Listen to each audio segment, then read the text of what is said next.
I work overnight in a hotel at the front desk, running the night audit. Now, A. I've always been a skeptic to anything religious or paranormal, but I've always found a bit of interest in the possibilities of what if? And B. I haven't seen or experienced anything really weird or unbelievable myself. 95% of my time is spent in the lobby, but I have heard many co-workers who have claimed to have seen things over the years. Most of them have worked in security or back-of-the-house operations. My hotel is an older hotel in a downtown metropolis. We are in a skyscraper with over 20 floors above ground and several below. We have several ballrooms and event spaces. Our grand ballroom is 2 levels below street level. We have another ballroom and several event rooms on our 2nd floor just above the lobby. We have meeting rooms on our 3rd floor, and our top floor is all banquet/event space.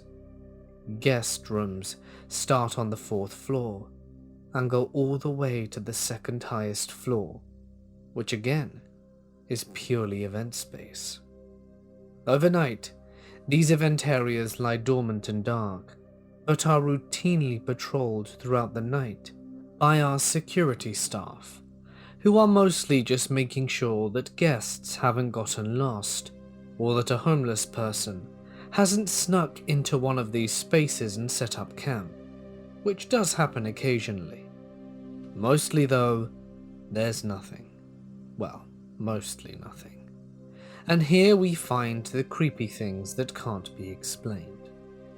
Almost every security guard has been uncomfortable walking around on the 3rd floor alone at night, as opposed to any other floor in the hotel.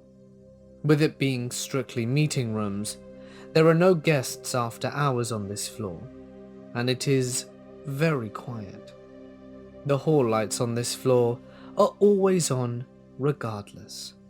Still, numerous security guards over the years have talked about feeling like they were being watched on this floor, and are overcome with a feeling of not wanting to be there. And a few of them have reported experiencing the same phenomenon of hearing a little girl's laughter, or seeing what looked like a little girl just out of the corner of their eye. This little girl spirit, who has been identified by different employees over the years, even ones who haven't worked together. But then there is also another presence that lingers on the 3rd floor and gives them a sense of dread. Then there's the north stairwell. We have 2 stairwells in the building, one on the north side and one on the south. These are most commonly used for fire evacuation, or employees, or the occasional guest who'd rather get a good workout than take the elevator. Anyway, there's an urban legend surrounding the north stairwell. Legend has it that decades ago, when the hotel was young, a little boy fell from the stairwell from the top floor and died. Since then, I've heard reports from security, housekeepers, banquet people, all sorts, about hearing a little boy running and playing in the stairwell, and then finding that there's no one there. Chalk it up to a ghost or overactive imaginations, but if there is a record of said death, I haven't seen it. Still, many people have claimed to have had the same experience, even guests. Then there is the case of the shadow person on the top floor. A couple of years ago, we had this security guard who didn't believe in anything he couldn't see, but he had an experience on the top floor that freaked him out so badly, he never returned. He was pale as a sheet and in a cold sweat. When he does his patrols, he would normally keep the lights off and shine a flashlight at anyone he may have found, usually a homeless person who had snuck in for a quick nap, in order to disorient them and gain the upper hand. He had pretty good vision in the dark and a great sense of the layout of things, even in the inky blackness. So anyway, he's on his patrol on the top floor one night. The lights are out, and he sees a clear outline of someone standing in front of the window on the far side of the room, silhouetted against the lights from the city against the skyline. He decides he's going to sneak up quietly on this person and quickly turn the flashlight on to surprise them. He's watching the person closely and can make out the unmistakable human shape of them. Solid, impermeable, firm. When he's about 15 feet away, he quickly turns on his flashlight. But as the beam hits where the person was supposed to be, there's nothing. Just a reflection of the flashlight in the window. Dust in the air, and nothing more. Confused, he looks around, shining his light this way and that. But no one is there. The room is empty. He turns the light off. The shape that was in front of the window is gone. He walks over to where it was and takes a moment to look out over the city confused, thinking that his imagination must have been playing tricks on him. But at the same time, he also felt like he was being watched and had a feeling of slight dread wash over him that made the hairs on the back of his neck prickle up. He turned around back to the door and was instantly shocked again. It should have been closed, but there again was the shadow of a person, only solid, and this time he saw eyes glowing red, looking at him. He was frozen for a moment and watched as the figure slowly and silently backed out of the room and closed the door. That's when my security guard noped out of there, hopped on the elevator, came back down to the lobby to tell me what happened, and my other desk agent and my bellman. We'd never seen him like this before, and he swore that he was telling the truth. So we took turns going up to investigate for ourselves. Granted, it was creepy up there with all the lights out, and we did feel uncomfortable, like we were being watched. Maybe it was just our imaginations running wild because we were expecting to see something. Or perhaps he was right, and there was something vicious up there. Who knows? After that night though, he was always reluctant to do his rounds, and did so with the lights on. That's his story. Finally, ghost calls. Now this is something that I personally have experienced, though it could easily be dismissed as faulty wiring or crossed connections in the phone line. Who knows? It's an old building that's undergone numerous renovations. There's bound to be a few electrical quirks here and there. Anyway, every call to the hotel comes through BPX, our phone operator. The operator is tucked away in a room in the back of the house, just behind the front office.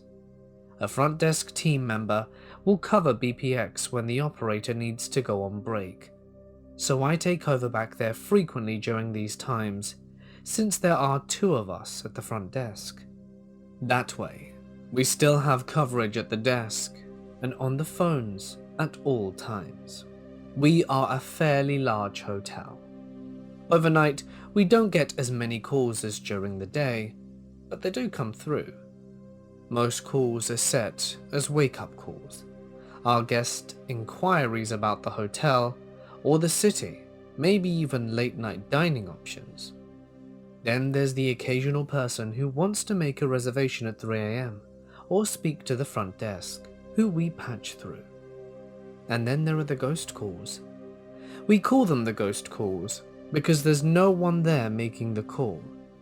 The room just calls. And there are a handful of specific rooms that make ghost calls to BPX, and occasionally to the front desk also. But mostly it's just a BPX. What happens is the operator gets a call from one of those rooms, and all they hear is either silence or just static for a period of time, before an eventual disconnect. But it's not just one call. The calls will come sporadically for hours sometimes. Usually it's only one room calling over and over, seemingly at a whim, sometimes two. But it's always one of the regular ghost rooms. I know them by heart by now. The calls will come whether the room is occupied or vacant, but even if the room is occupied, it's not the guest making the call. One night, a long time ago, a new operator got his first ghost call on BPX, got a long bit of silence before hearing the click, and wanted to make sure the guest was okay. So the operator called the room back, and the guest answered. The operator had asked the guest if they had tried to call, but the guest, who hadn't touched the phone at all during their stay, until just when the operator called, said that they had not. The operator apologized for disturbing them, assuming they got the wrong number, and hung up. A few minutes later, that same room was calling, but it wasn't the guest. It was a ghost call. You get the idea. Normally the phone won't work if the room is vacant and not checked in. But for whatever reason, the ghost rooms will call whenever they please. Sometimes we go months without ghost calls. Then all of a sudden, a room will be active for a night or a few days, then back to business as usual. Almost everyone who's worked the phones has received their fair share of ghost calls. Engineering has checked and rechecked the phone system and the wiring, and everything appears to be normal.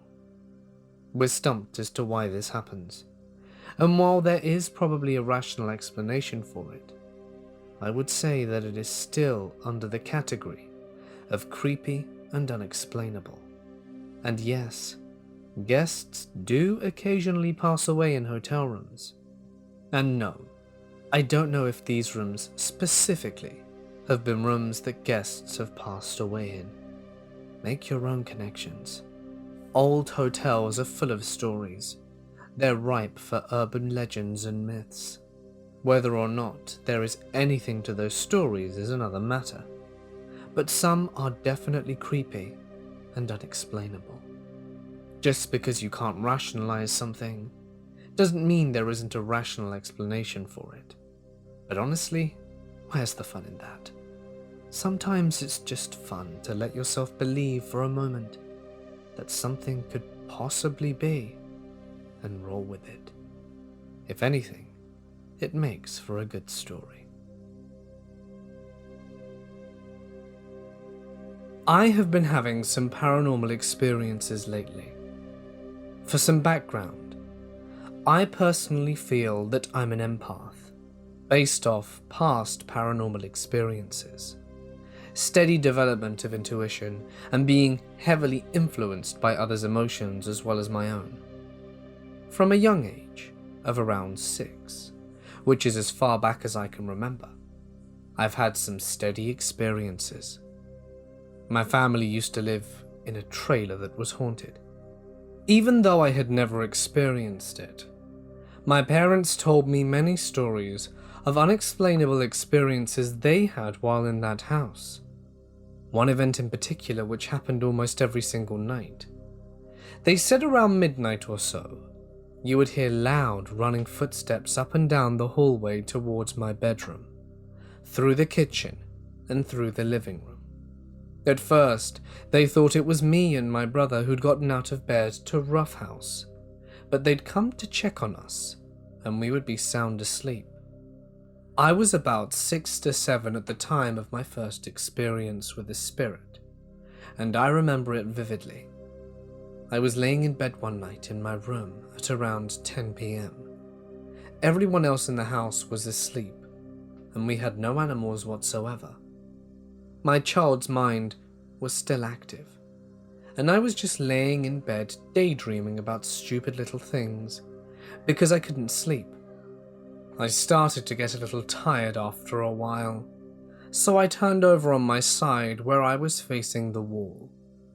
I closed my eyes and settled in when I heard a loud, heavy footstep slowly coming down the hall to my bedroom. I knew I wasn't asleep because everything was so real and not that wavy dream state. Another thing to note was that these footsteps weren't to be confused with what my parents had experienced.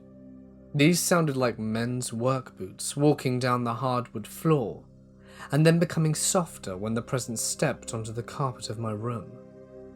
When I heard the steps soften on the carpet, I began crying softly, and I'd also broken out in a cold sweat, as well as trembling with all the hairs on my body standing on end.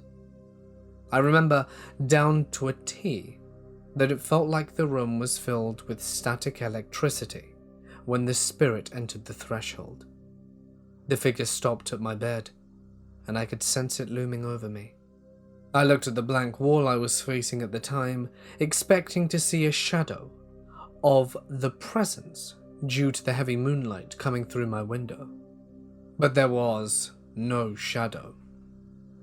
It was a gentle touch, but also heavy enough that I felt it fully on my skin, through a thick comforter and sheets.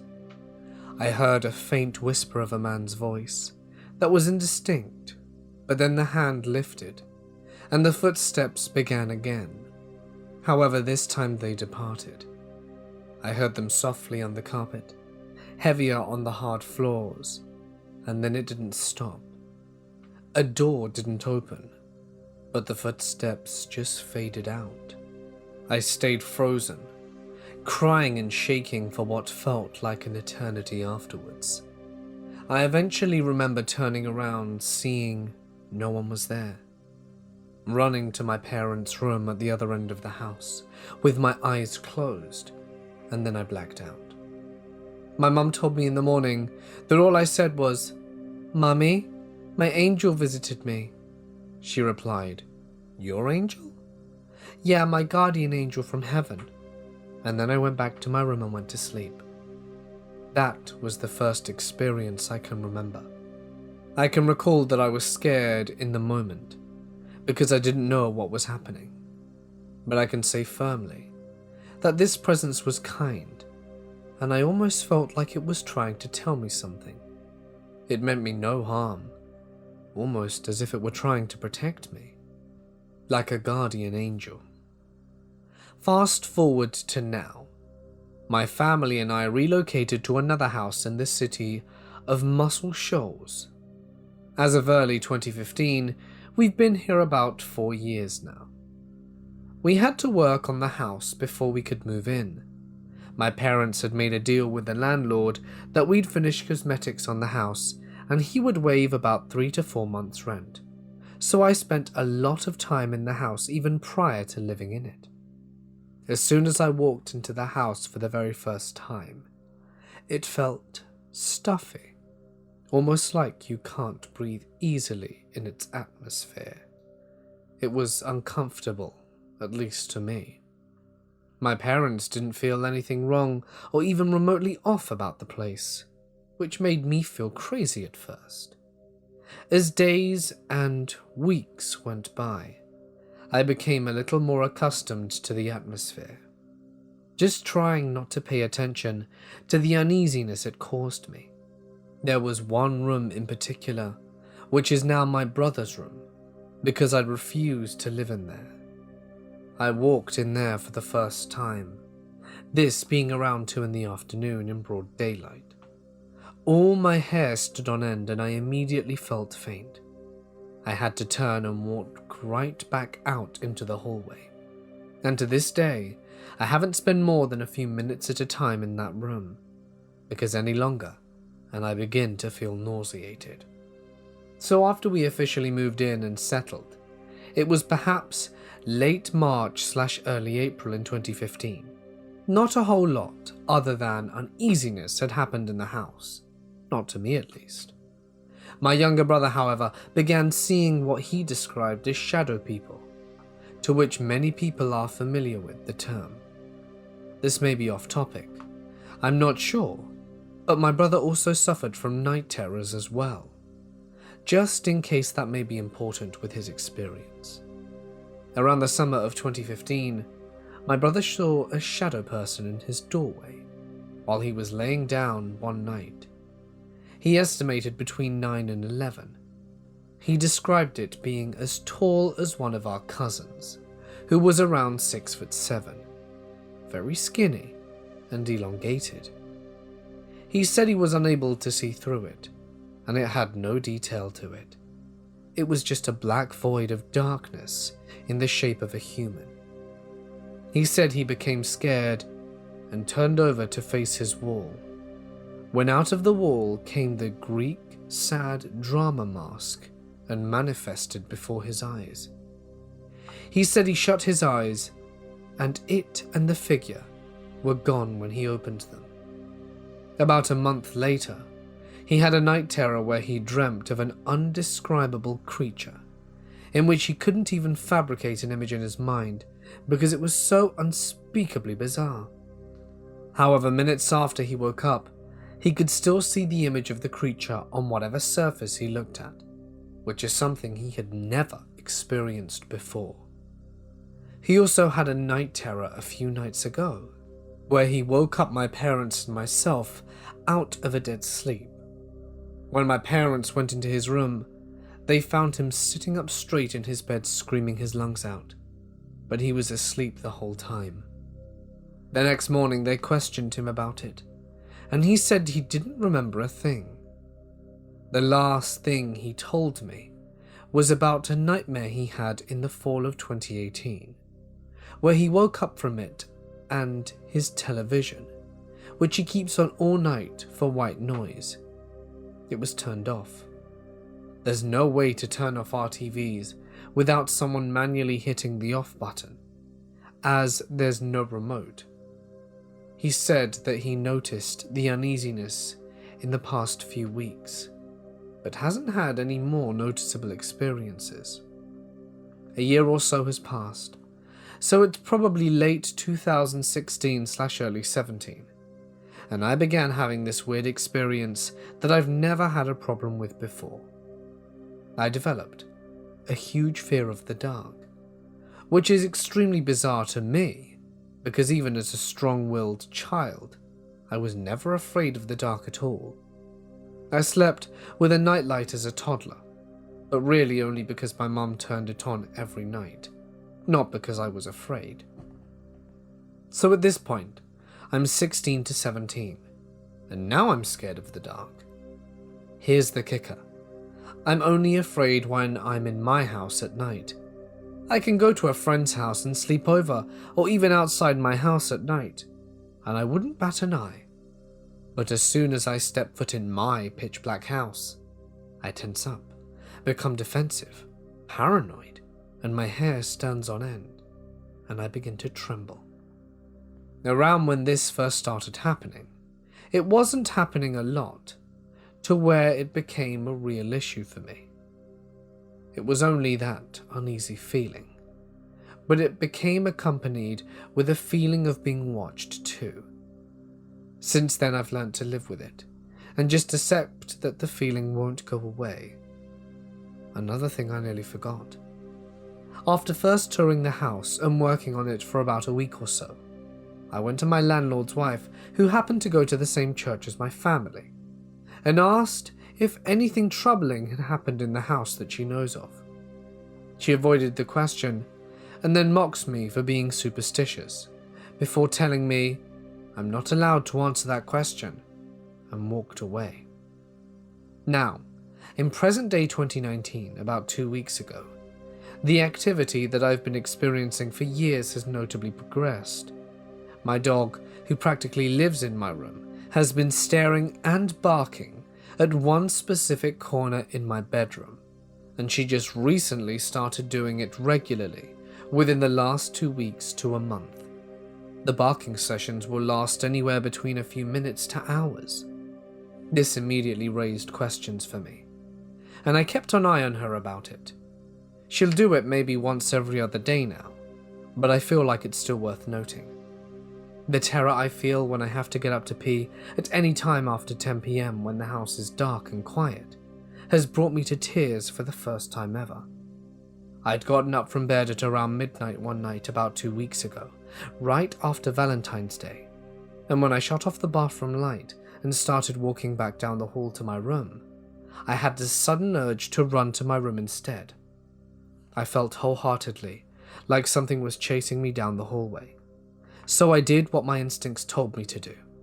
I ran down the hall and slammed the door shut, in what felt like the nick of time, because any second later, I felt like that presence would get me for sure. For whatever reason, I felt compelled to stand there silent and listen behind my door, and I heard faint footsteps for the first time in the house departing from my doorway. After that, I just curled up in my bed and cried myself to sleep because I was so terrified, unlike the spirit angel I encountered as a child. This presence felt aggressive and definitely one to avoid. So on Monday, I was lying in bed doing schoolwork with no one else in the house, and my 2 dogs were napping, so no one was making noise. I had my TV on, and this was in the middle of the day around noon. All of a sudden I heard footsteps. Not in my house though. This time they were on the roof. Not in the attic, the roof. The first time I heard it, I paused my TV set and started to listen. It did it again, and my dog went to the corner where the steps were concentrating on, and at the same corner as before, and started going nuts. I got up, ran outside in order to debunk any animals, or even unlikely workers that my parents had ordered to come. But alas, there was nothing. I surveyed my entire yard, front and back, examined all the perimeters of the house outside, and then went back inside and checked the dogs, all the rooms, and nooks and crannies. I couldn't find anything, and it couldn't be heard anywhere except my own room. I lay back down in my bed after calming down the dog and listened. I heard it again. I pulled out my phone to record it this time and successfully caught one more series of footsteps before it ceased completely. Now, up to this day, I've been having extreme paranoia, which is out of my character. I also keep seeing quick darts of shadows out of the corner of my eye, day and night. I don't know if this is just coming with being paranoid or if this entity is taunting me. I constantly feel watched, and the footsteps on the roof have happened once more since the first time. My parents have called me crazy, as they haven't experienced anything in this house, so I almost feel as though the presences have only been showing their rowdy behavior to me, as my brother hasn't seen any more shadow people in about 2 years. As I'm writing this, me and my brothers and I had another experience, and I was trying to get his experience accounted for in this text. It happened at about 9:16, so 10 minutes ago. I was writing his experience down as he was telling me about it, and when we were finished he stood up and walked to the doorway, where he stopped to say something else. But before he could, a loose DVD that was on my bookshelf away from the edge flew off the shelf, hit my dresser with a lot of force, and rolled around before landing face down. My brother and I both froze, looked over at each other before looking at the disc, and I asked him to flip over the DVD that happened to be thrown across the room, curious to see what it was. He turned it over, and it was the 4th and 5th movie of the Source series. Of course, by this point we darted out of my room, and I'm now camped out in our family room, If you're still here after listening to this, thank you. I'd love to know if anyone else has experienced anything like this, as any insight or advice would be tremendously appreciated.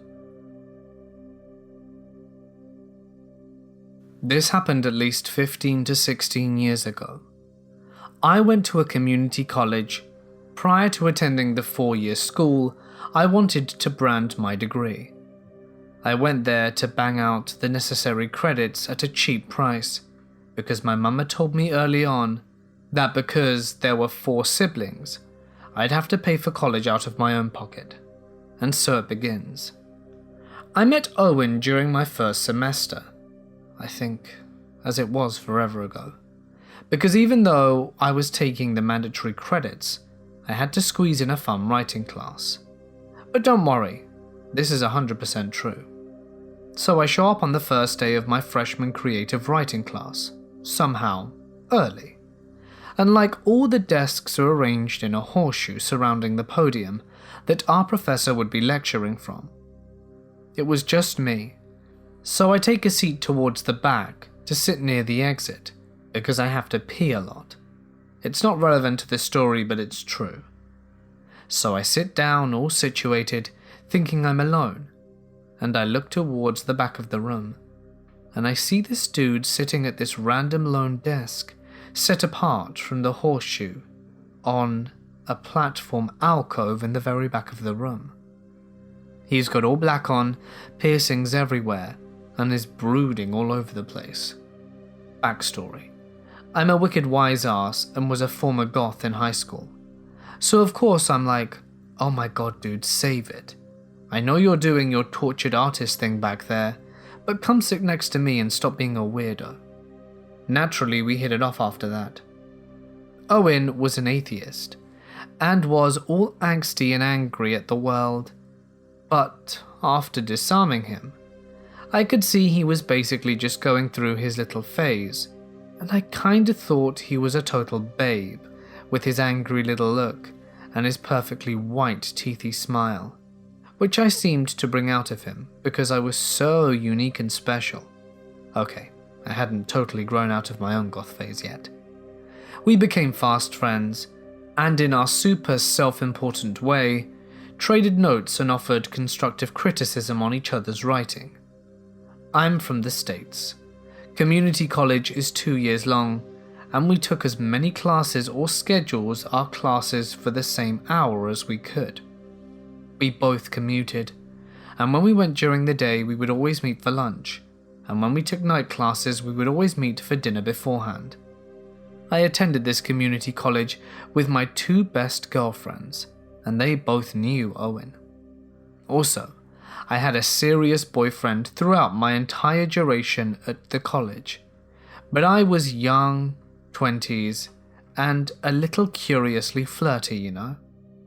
Anyway, fast forward to like 2 months before we graduated with our associate's degree, and all moved on to our 4-year school. Owen had been telling me about this particularly juicy short story he had been working on. Every time we would meet for lunch or dinner in the cafeteria, he would mention it and give me a little teaser, but no notes, insisting he didn't want me to see it until it was almost ready. Suffice to say I was super intrigued and eager to read it, but he withheld it until the 3rd to last week before our class, and at that point, I was working full-time and taking almost all night classes, albeit one during the day. I think he was on the same schedule too. I knew one of my best friends, Ruby, was as well, so the 3rd to last week we meet for our dinner. Ruby leaves to head to class, and then right before I leave to head to my class, he hands me his short story all nicely typed, telling me it's not totally finished but he needs my feedback for next week so he can submit it for his final. I read it later that night after my boyfriend leaves my mum's house. Yes, I was that young. It's about a young, early 20s sort of cavalier girl who delivers groceries to a hermit guy. He doesn't leave his house because he has that OCD issue. So he calls this service and the girl starts delivering his groceries for him every week.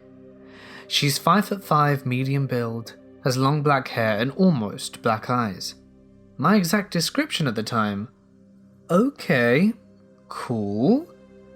I take a lot from real life in my own creative writing. I mean, who doesn't? I carry on. The hermit guy becomes obsessed with the grocery delivering girl and devises a plan to keep her. I remember those words particularly. So one day she shows up unwittingly doing her weekly grocery drop-off, and hermit dude invites her inside because he needs some help with something. She steps inside, turns around to close the door, and is immediately knocked out. She wakes up in a basement of sorts, tied by the arms and legs, unable to move, to some sort of medical table. Besides her, hermit dude sits on a stool, with a black suitcase open in front of him, on a little medical table, and tells her he isn't going to hurt her, but he just wants to keep her. Forever. He tells her in the suitcase he has more rope, a knife, and a third thing. I can't remember for the life of me what it was. Anyway, the story ends abruptly then, and it's kind of implied that he does actually want to hurt her, but still keep her alive.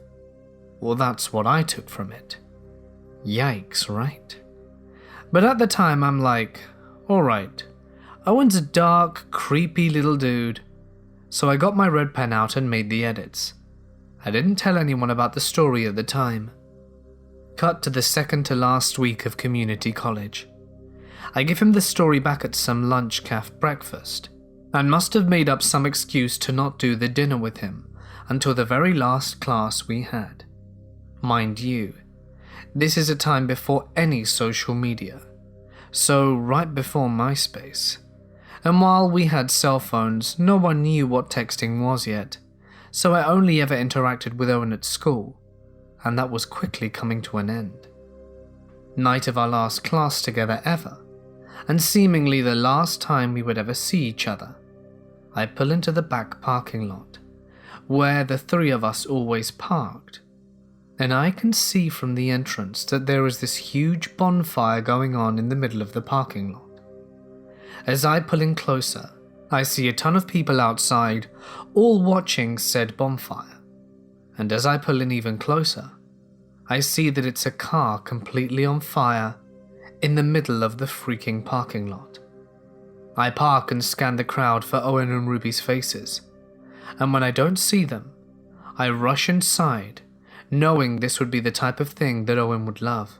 I arrive breathless to the cafe to see Ruby and Owen sitting there alone, because obviously everyone was outside watching the car bonfire extravaganza. I'm like, guys, what are you doing in here? Some idiot's car's on fire. At which point, my girl Ruby starts shaking her head and saying, "Cool it," with her hand across her neck. And Owen says, "I know, it's my car. I'm so screwed, but I don't feel like dealing with it right now. I just need to take my final, and I'll handle it after." So of course I'm like, "Oh my god, I'm so sorry dude, that sucks. I didn't realize that was your car, what a bummer." And he's like, "Yeah, it is. Anyway, do you mind driving me home after class?" So I'm like, "Yeah, of course. Meet me out back after class." So we meet outside 2 hours after class. We get in my car and he's like, "Before you drive me around to security to report this, can we see if there's anything I can salvage from my car?" So I'm like, "Sure." So I T-bone his car and shine my brights into his charred, smoking mess of a vehicle. Either he opened his back door or it was missing, but I see him lean in and grab a metal gasoline tank. Okay, cool, whatever. He opens his trunk and pulls out a black suitcase and walks back to my car smiling, with the gasoline can and the suitcase. This is my first moment of true uncomfortableness. He gets in and I say nothing. I pull around to the other side of the campus where security is, thinking I'm going to let him go inside and report this and call my boyfriend and tell him what's going on, so he knows where I am if Owen murders me. I'll tell Owen that I'll wait for him in the car, and he whines and complains and guilts me into going with him to report it, because he's so traumatized, and I relent, because this is the real world, and I've known this kid for 2 years, and there's no way he set his car on fire to trap me into driving him home so that he could kill me, or keep me, or whatever. So I say, let me just make a quick call and I'll be right in. He says no problem, steps outside the car and waits, just staring at me. So I call my boyfriend, who's already waiting for me at my mum's house, and get out. Hey, so I'm dropping Owen off at home tonight because his car caught fire and he can't drive it. But I think this might be a ploy to kidnap me, so if you don't hear from me in about a half hour, call the cops. Bye. And I hung up, but not before hearing a resounding, "What?" from my beloved boyfriend. We go inside, he completes the report and I drive him home. Pull into his driveway, and I had never been there before. And of course, it's an old Victorian-looking haunted house. And I'm like, nope, cool, grab your stuff, don't forget your backpack, suitcase and stuff. I'll keep in touch, don't worry Owen, love ya, bye, Owen's waiting for me, gotta go. But no, that's not the end, my friends. This kid guilts me into helping get all his stuff inside. He's had an awful night, his car is ruined and his life screwed, yada yada. I go in because I was a sucker and I didn't want to be rude. The only thing he asked me was to carry the suitcase. We go in. I try to put the suitcase down, but he gives me the same guilt trip to bring the stuff up to his room. So I do it, because I'm an idiot. And of course his room is on the 3rd floor. So as I'm walking up the narrow, scary as hell attic stairs, holding his suitcase in my arms, with him walking behind me, I near the top, and I catch a glimpse of those crawl space small doors, and at that exact moment, in the most creepy, calm and deliberate voice, he says, "Wanna know what's in the suitcase? A rope, a knife." So at that point I'd had enough. I threw his suitcase in the hallway, turned around, pushed him as hard as I could to the side and ran down those stairs, yelling, "Owen, I don't know if you're screwing with me or not, but if you are, it's working and I'm freaking out. Call me tomorrow if you're just kidding with me. I'm wicked sorry, but what the hell?" And drove home to my mum's to a very angry boyfriend, sister and mother. And never heard from him again. This happened to a friend. Let me take you back to fall of 2010, my freshman year of college. I went away to a small university in Iowa that was supposedly the oldest college in the state, but I never looked into that claim, so I can't say for sure if it was. I, like most college-aged kids, got into the party scene quickly, and the 2nd or 3rd weekend there, I was caught drinking underage. Because I was one of the first students busted for drinking, the school wanted to make an example of me with their punishment. Usually you had to pay a small fine, but I had to do what they called community service. The punishment turned out to be more of an embarrassment, because I had to sit in the lobby of my dorm building one Saturday night with one of the security guards of my school, so my peers would see me as they went out for the night. For the sake of the story, I'll call the security guard Terry. He was the same guy who busted me for drinking, so at first things were a little awkward between us, but he seemed like a decent guy once we started talking. Terry told me he used to be a state trooper, but decided he didn't like the danger that came with the job, and decided to take the night shift at the college as overnight security, which he had been doing for the last decade. Like I mentioned, this was a very old university that looked a bit like Hogwarts, because there were older buildings on campus that had their own urban legends of ghost sightings and unexplained noises. I didn't buy into ghost stories, so I didn't care nor investigate those claims. When Terry told me he had been at the school for a while, I asked him what was the weirdest thing he encountered on the campus. I thought maybe catching students being stupid or harmless encounters, but he told me something much more twisted. He stiffened up a little, put down his coffee cup, and looked away. I thought maybe he was joking with me, so I kind of chuckled, but the look he shot me was one of dread. He finally relaxed and began to tell me one of the scariest, weirdest stories I have ever heard. Terry's encounter took place during the second year of his job as night security guard on campus. The year before, one of the buildings on campus that served as part of the administrative offices and part dormitory had been closed for renovations. The building, Kaufman Hall, opened back up, and the school decided to keep it as offices only and build another dorm on campus. The dorm rooms were abandoned and the top floor locked to prevent students from going up there and vandalizing the place. About halfway through the first semester that year, a student had gone missing. Her friends had reported it first to the school before they called the police, because they were hoping she was just on campus and didn't try to make a big deal out of it. The daytime security crew couldn't find her, so when nighttime rolled in, Terry was asked to look for her.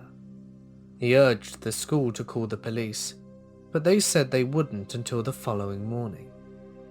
Terry searched the different buildings on campus, other dorms, and pretty much everywhere imaginable.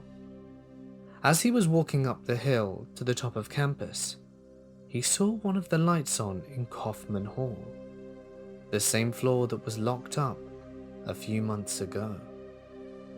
Terry decided he needed to check there to make sure that the girl wasn't hiding in one of the empty dorm rooms. So he went to the building's front door and noticed the doors were wide open, which was odd because it was late at night and all offices were closed. He didn't feel uneasy at this point, just confused. He began his ascent to the top floor of the building, and on the landing past the fourth story, he stopped to catch his breath. He suddenly heard on the next floor a door slamming shut.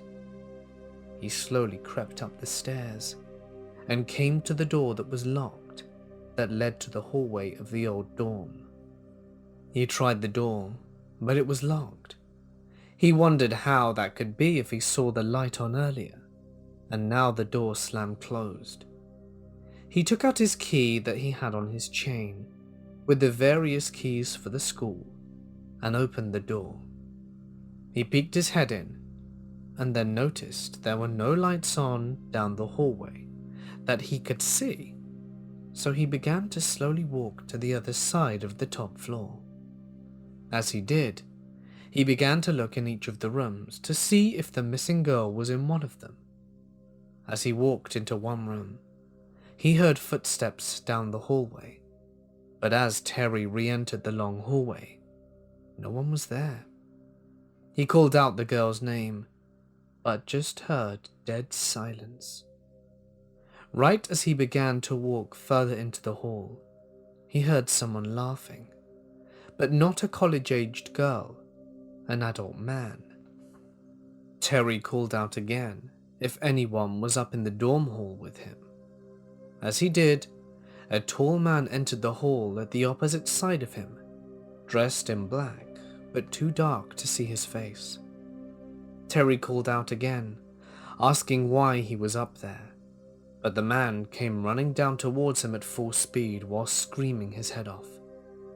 Terry was able to quickly sprint out of the dorm, shutting and locking the door behind him. As he took a few steps down the stairs to leave Kaufman Hall, he heard the most bone-chilling laugh coming from behind the door. Terry rushed out to the security office on campus and called the police. When they arrived, they made their way to the top of Kaufman. The door to the hall he had witnessed the intruder was wide open, and no one was found. The only thing there was an old cot with some dirty blankets. The college put in new locks and hoped the intruder, who obviously had a key, would not attempt to get in again. Terry didn't care, as he would never go back up there. The next morning, the girl was found, and to be honest, for the dumbest reason. She got into a fight with her roommates and decided to go spend the weekend with her boyfriend at another college. Terry was happy the girl was back, but in a way angry she hadn't told her friend she was gone, as it could have prevented him from having that whole encounter. I was in shock after hearing that story, so I could imagine what he had gone through. Terry switched the subject to sports or something, and we never spoke of it again. I would see Terry all the time that year, and he and I became pretty friendly with each other, but the conversation was always about sports or news, never about the story he told me. The summertime came, and I went back home for the summer. At that point, Terry had gone back to being a state trooper, so I didn't see him again until a few years later when I was in a restaurant with some friends. He was there with his family, but he was nice enough to come up to my table and say hi. At this point, my friends had all heard the story, but never met Terry, so I introduced them as the guy who told me the tale. One of my friends asked if they ever caught the guy, to which Terry shook his head, but he did have one theory. One of the top administrators at the college, he didn't say who, had a son who had spent most of his teenage and early adult years in a mental institution. Around the time of Terry's encounter, the son was brought back to his family's house and would come and go as he pleased, never explaining where he went or what he did.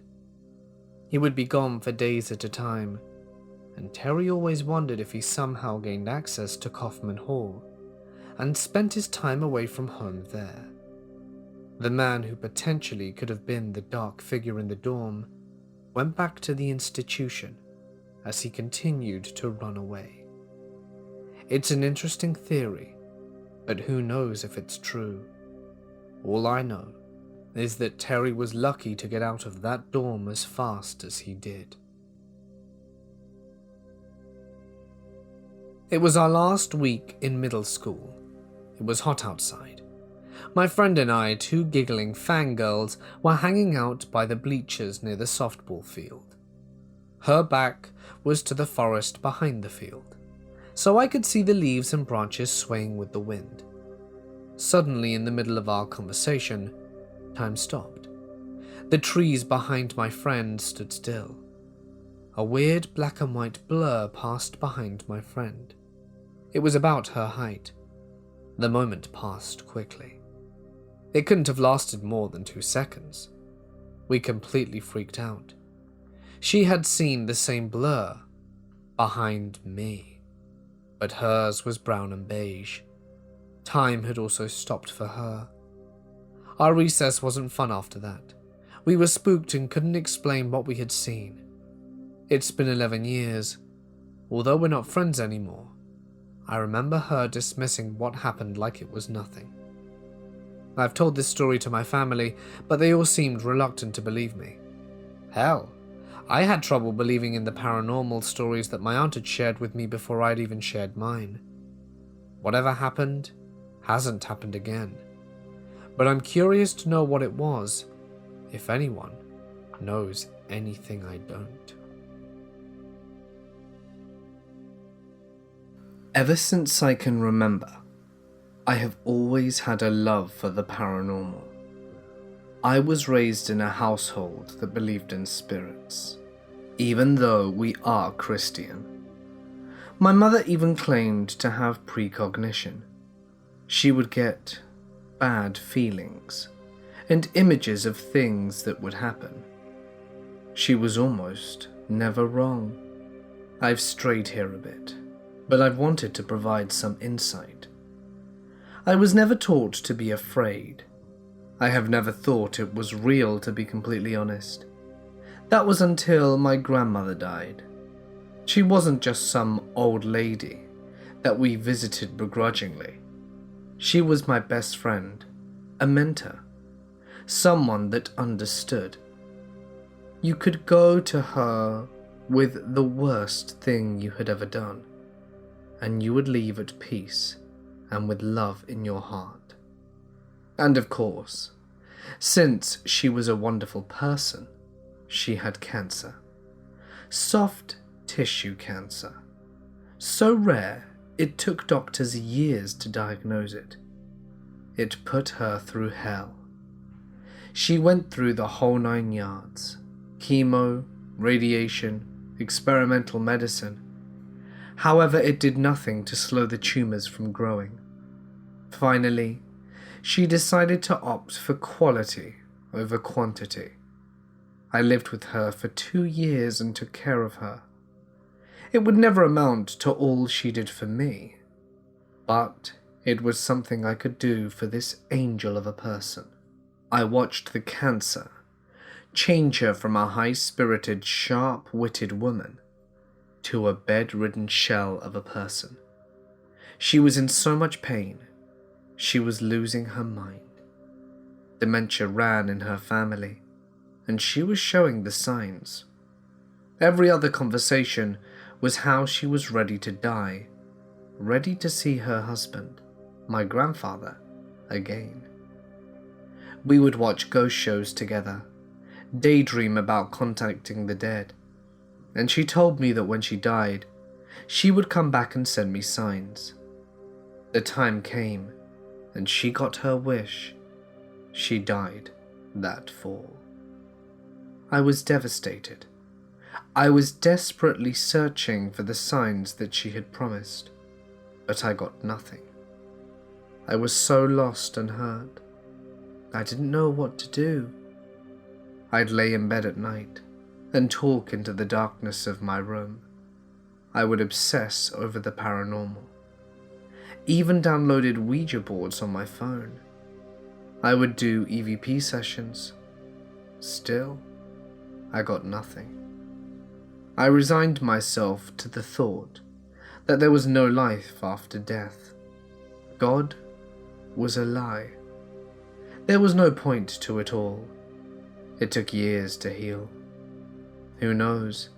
Maybe I am still damaged. I only started noticing strange things 2 years after she died. I moved away to a different state. I needed a change. The new place was not isolated or old. It had only 3 previous tenants, all alive and well, as I checked. It started with odd feelings, like someone was there. Voices down the hall in my kids' room. A water bottle was actually thrown across the dining room. I came up with a logical reason for it all. The walls were thin. The bottle could have been sitting on something unbalanced, until one night I was sitting on the couch. It was late. Everyone was asleep. I felt like someone was staring at me, glaring even, like they were standing in the hallway, ready to run at me. There was a cold in the air that sank into my chest. I was absolutely terrified. I did not understand why. It lasted for what seemed like hours, but was actually only a few minutes. I went straight to bed. A few weeks later, we moved to a different city to an apartment. It was from the 80s and not very well kept up. The owner lost it in a card game, we were told, from the other tenants. So, when I heard odd noises, I thought nothing of it. I would feel like someone walked into a room, only to look up and see no one. I sat on the couch in the living room and saw the recliner just start moving. No one even close to it. No pets to brush up against it. There would be small pops and cracks like someone dropping something metal, I would never go to investigate. It was like it wanted to be known. The more I ignored it, the worse it got. In the middle of watching a movie, I felt the couch sink ever so slightly. Then a tingly cold feeling slowly moved over my hand, up to my arm. On everything I own, it felt like a hand brushing up my arm. It felt lonely. It had a strange feeling, like it was just a person longing for human interaction. I said out loud, "I know you're here.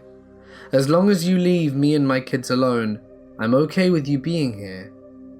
Something in here told me that it understood. I cannot explain how or why. I just felt it in my heart. The activity had almost completely stopped after that. It was months until I actually saw it. I was lying on the couch looking at my phone, when all of a sudden I felt it there. I looked up, and to the left I saw a white shadowy figure in the shape of a person. It walked from my left to the right in an odd way, like it was taking large steps. I jumped up and ran out of the apartment. Before you start to think about it just being my eyes staring at my phone, the shape was not rectangular like my phone. It was higher up than I was holding my phone. It was humanoid shape. It took hours and a lot of cigarettes to work up the courage to return inside. I closed the door behind me and spoke to it again. "You have to leave now. You aren't welcome here anymore. I don't want you here." I was so scared I just wanted it to leave. Whoever and whatever it was, I didn't care anymore. It made my anxiety so much worse. It seemed to work, and a year later we moved again. This apartment was warm and homely. I felt good there. It had the aura of a welcoming home. It was a year before I felt anything, but God help me it did. It happened again. It started with strange feelings like someone was there staring at me. Drawers opening by themselves, cold spots in old places. My dog would bark at random places in the apartment. It was only once, but she even growled and barked. She is an English bulldog and very sweet and quiet, like her breed usually is. It was the first and only time she growled. I feel like I'm either being followed by the same spirit, or I am attracting them somehow. I have theorized maybe my constant videos and movies and TV shows about ghosts and demons may have opened the communications. Maybe I have invited them. It is scary and exciting at the same time. I want to know more, but I'm afraid of the consequences. I'm a 23-year-old guy from the southern US.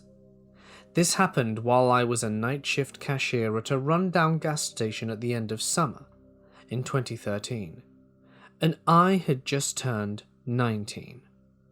The city I live in has about 10,000 people in it, so it's not a big place. I've lived here for most of my life. It's a decent place to raise a family, and pretty much the most boring place in the world, but the kind of place where, in the bad areas, bums, junkies and drunks run rampant. The gas station is in this kind of area. In my first week of working there, it became apparent that the few people I worked with were unreliable and would seemingly quit out of nowhere. I quickly understood why. In the first 5 days alone, I ran off a woman trying to do heroin in the bathroom.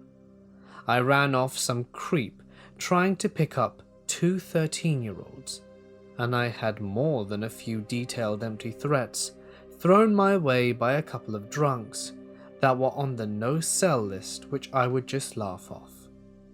With that being said, I had grown accustomed to the type of dumbasses that shopped there from time to time. I got plenty used to it. After about a month of working there, and being the only employee worth their salt, I'd had to work on my own every now and then. I thought nothing of it really. It wasn't that bad. The store stayed empty for the most part.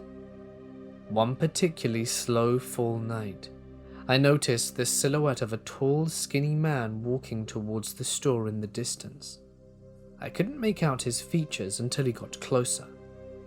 He was in his early 30s, unshaven, with stringy dark hair, a filthy grey hoodie, no shirt, black sweatpants, and unlaced boots. This guy gave me the chills. As he walked in the door next to the register, he silently glanced at me with a cold, dead, emotionless expression. Then quickly, he stared at the floor, shuffling along, browsing the 3 small aisles of snacks and cheap car accessories, and glancing up at me every few seconds. All in all, he stumbled around for 2 to 3 minutes, his hands deep in his hoodie pockets the entire time he was in the building. Then he quickly hurried out the side door and was gone. I assumed he'd stolen something to eat, and at that point I really didn't care. The guy was obviously high, and I wasn't about to get stabbed over a Twinkie. Not to mention that my manager had turned into a real arsehat, and I had thought of quitting, so take 2 more of them while you're at it. The very next day, I was scheduled on the 3 to 11 shift. The afternoon went surprisingly peacefully. A few old people, a couple of cute girls, and a guy in a suit in a hurry. Not many people came in that evening either, which wasn't a shocker, as it was getting pretty late, and I sure wasn't complaining. Then at around 10, once again, the only one in the store, I see the familiar tall, skinny silhouette out in the distance. The man from the previous day had come walking down the street, hand shoved in his pocket like he had a gun, heading towards the entrance. The bell on the door was the only sound in an otherwise completely silent moment. For a few seconds he gave me that same dead stare, seemingly sizing me up, then went right back to business, browsing the aisles and glancing up at me. By this point, my adrenaline is pumping. I'm alone, and I'm wondering if he's armed, and what I'm going to do if he tries something. A few minutes later, he comes up to the counter, holding a small bottle of water and $2 between the fingers of his same hand, just staring at me. His right hand never left his hoodie pocket. I rang him up silently and handed him his change. He stood there for about 10 seconds staring at me.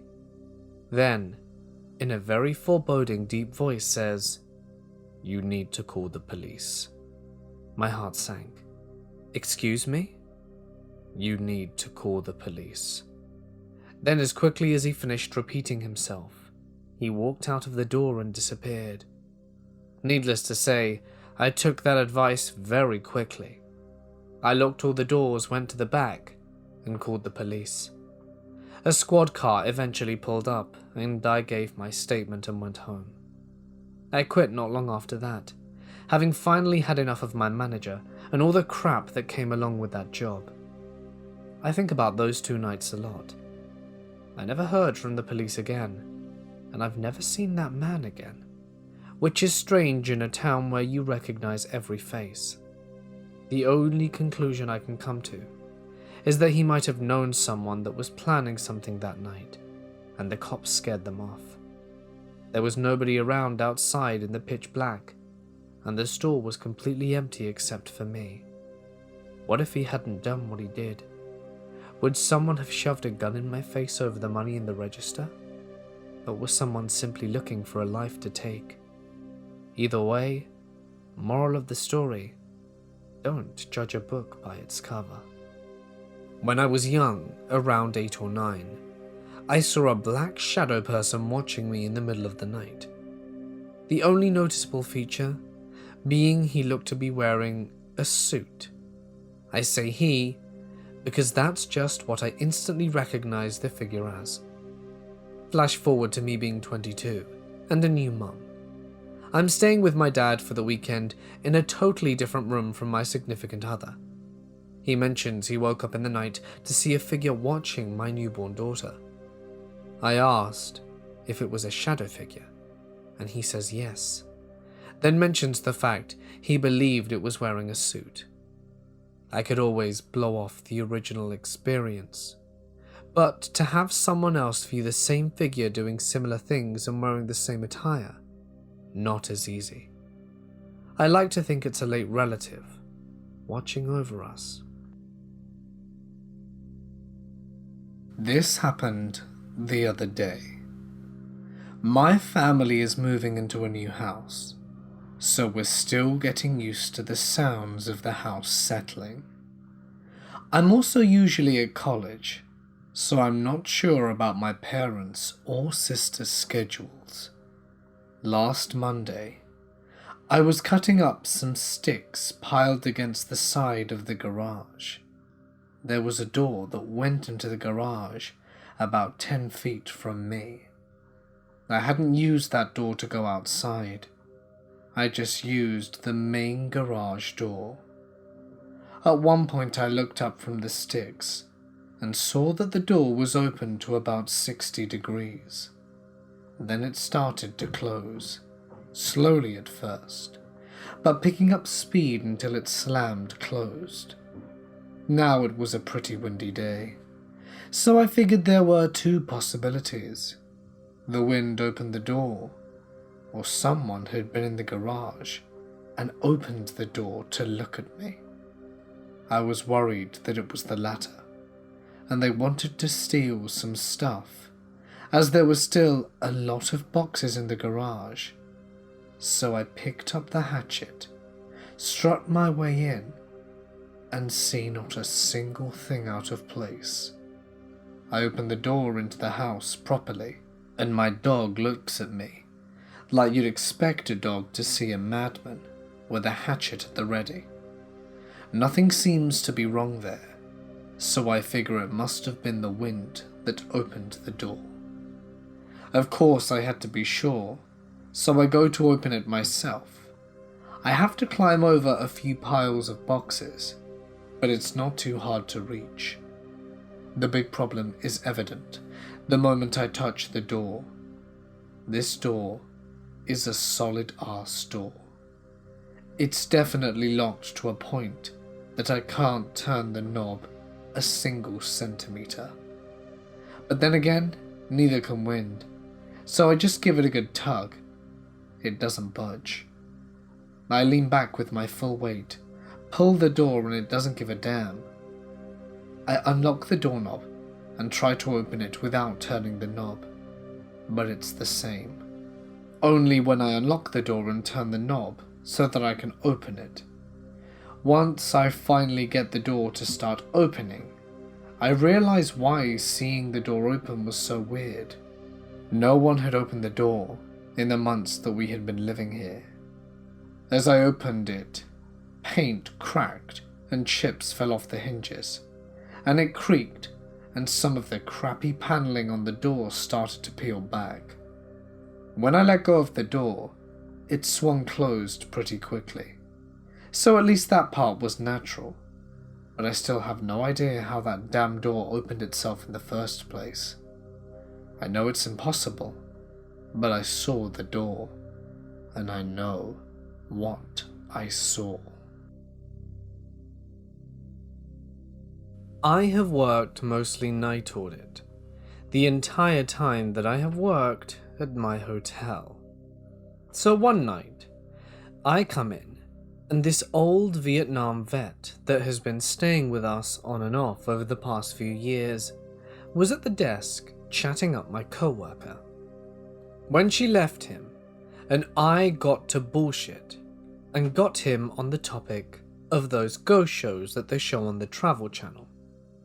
I told him I believe there are probably paranormal things in this world, but I believe these shows are all lies.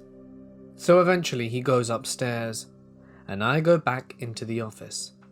Here is where it gets weird.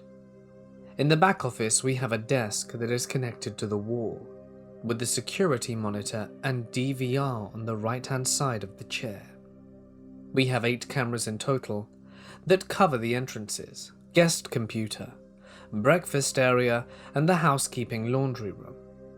The laundry room that night had the lights turned off and the infrared sensors turned on. So I sit down at the desk and prop my phone up against the wall to watch some YouTube. Right as I set my phone down, I see a white object skirt the lower left-hand corner of the housekeeping/laundry room camera. Now remember, I had just got done talking with a guest about paranormal stuff, and my heart was instantly racing. So I jump up, leaving my phone at the desk, and rush across the hall into the laundry room. I fling that door open and hit the lights and half step into the room. I start yelling into the room, "Who the hell's in here?"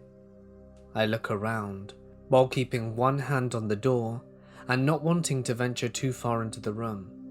So I yell a few more times, "Who's in the room?" I wait and receive no answer. No one ever answered, but I got this funny feeling that someone was behind the door. And I kid you not, like straight out of the movies, I look behind the door, and there is this tall, lanky dude standing behind it, trying his damn hardest to impersonate the wall. I start yelling at him, "Who the hell are you and how the hell did you get in here?" He just stares at me at first, and after yelling at him a few more times, he tells me he was just trying to get out of the cold. It was October or November, but not cold outside. So I told him I didn't give a crap and demanded to know how he got in. He said that he came through the south entrance, so I told him to get the hell out of here. He asks which way he should go, and I told him the same way he got in. So he starts down the hall towards the south entrance, and when we get there, sure enough, the damn door is propped open with a small rock, and I told him to get out and kicked the rock away. So I get him out and go back and get my cell phone and call my general manager. She told me to check all the entrances, including the guest laundry. I double-checked everything and told her it was good. And since he was already gone, we didn't call the cops. Now originally, I thought the guy got in the way he said he did, through the south entrance, and had snuck into the laundry room before I saw him on the camera, and I busted him coming back out. Turns out that was wrong. The next day, the maintenance guy got to work and noticed a bunch of his tools were missing. Turns out the guy had jimmied the outside door to the sprinkler room, which serves as the maintenance office, and came into the building that way. The sprinkler room is connected to the housekeeping/laundry room, so I actually caught this guy coming further into the building, but after he had already rummaged through the sprinkler room and stolen tools. We also discovered that day the window to the guest laundry room, which is on the south end of the building near the door, that was propped open, was broken, and the screen was halfway pulled out. But due to a robbery earlier in the same year, we had barred the windows so that we're only open an inch or so. We figured he came back after I chased him out, and tried to get in that way, but couldn't because the window wouldn't open all the way, and I had checked the guest laundry room when I was on the phone with my general manager, but because the window wasn't busted when I checked it, I hadn't noticed the screen was pried halfway off. Needless to say, I'm wary about telling ghost stories at work anymore, because this was the second time I had been talking about something spooky, and then something happens later that night.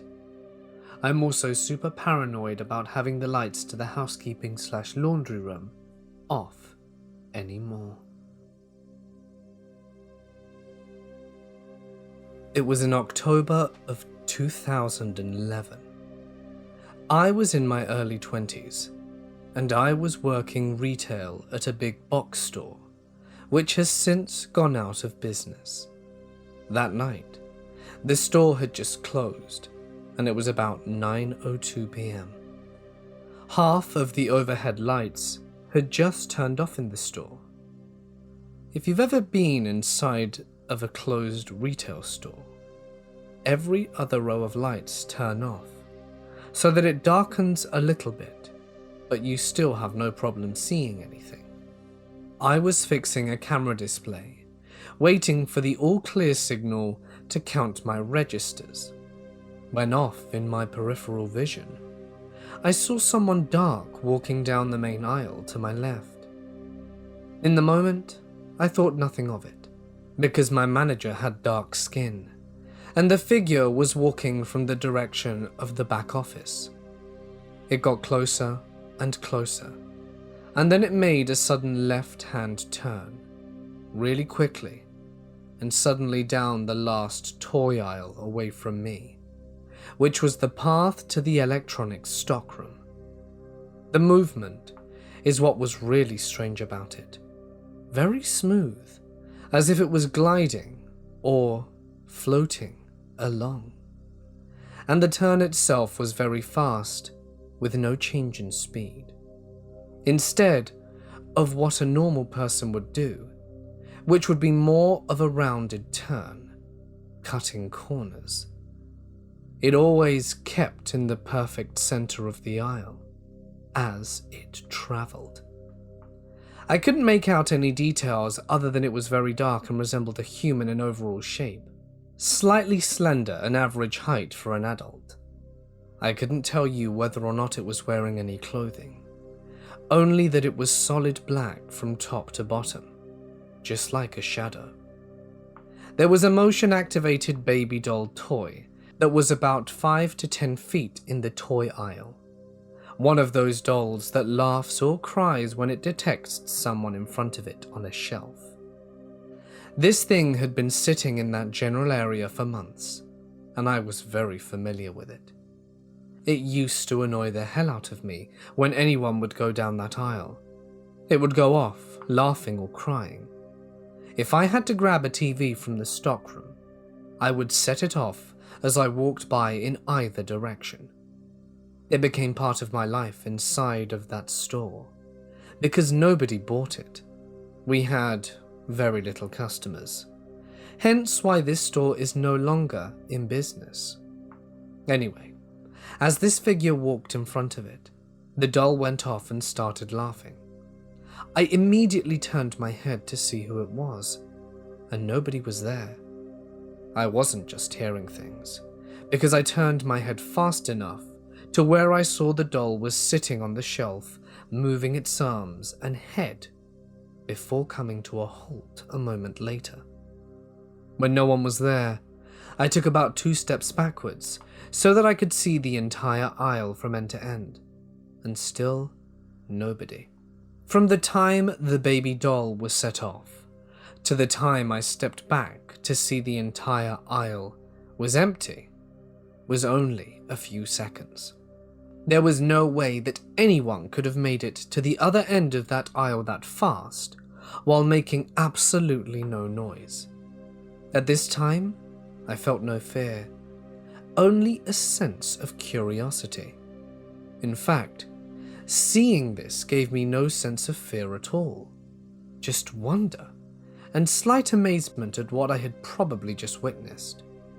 It seemed to be walking to the electronics stockroom, which was in the very far corner of the store at the end of the toy aisle. Inside was just wall-to-wall concrete, with only one way in and one way out. Only managers had the key to open it, and nobody but approximately 3 people in the entire store had access to it on that particular night. I recall closing a couple of registers that night as normal, but my mind being elsewhere, wondered what it was that I had seen. After closing, they would release all of the employees out of the door at the same time. Everyone was by the front door waiting to be let out, and I had mentioned what I saw to some cashiers, and also the guy who worked in the back receiving area. The cashier girls were freaked out, but the guys who worked back in the receiving area didn't act shocked at all. One of them told me that they heard footsteps all the time back there, up in this giant wooden loft when no one was up there. Another of the guys told me they saw a figure once that was wearing old western or cowboy clothes. I put the incident into the back of my mind for several years and didn't think much of it. I'm not sure if this has any relation to the story at all, but I think it might be worth mentioning. At the time I was living with my uncle-in-law, who was my aunt's ex-husband. One day in November, less than a month later, I was waiting to be let out of the store at night, along with the other employees. My cousin called me on my cell and told me his dad had died. He had gone in for an emergency hernia operation while I was at work, and the surgeon had made a mistake and accidentally killed him. It makes me wonder if what I saw the month before had any relation to his death. An omen, perhaps? I'm not sure. I'm not an expert in the paranormal. I do know that there are things in this world that don't have a clear explanation, though. I worked as a night auditor for a New Brampton in one of the safest areas near me for a little over 2 years now. It's got direct access to 2 main highways. I've had my fair share of creepy guests and weirdos, but most were easy check-ins and fixes, and they were on their way. However, last night changed everything. As safe as my property is, we do have a shady $40 a night motel on either side of our building. There's been some stuff that's gone down at both places, and occasionally their guests try to sneak into our hotel for a free breakfast. I have had on 2 occasions seen the police raid both hotels and spend all night searching for people who ran and collecting evidence, I presume. It's been a while since I've had such entertainment though. So anyway, it's about 2:30 AM and I'm getting ready to run my night audit. My doors are always locked, and this guy who is dirty, but in a construction worker kind of way, walks up. We have plenty of construction workers stay here, as we aren't far from their site, and we're rated number 1 in the area. So I open the door for him and ask if he needs a room before I run the audit. He grins at me, but it's anything but a warm welcome. It looks fake and almost threatening. He looks at me for a second and I say, I have a guest in room 114. He looks at me for a second and says, I have a guest in room 114. His wording caught me off guard. Not many say they have a guest in a room. It's usually, I'm here for la la la, or I'm meeting blah blah blah.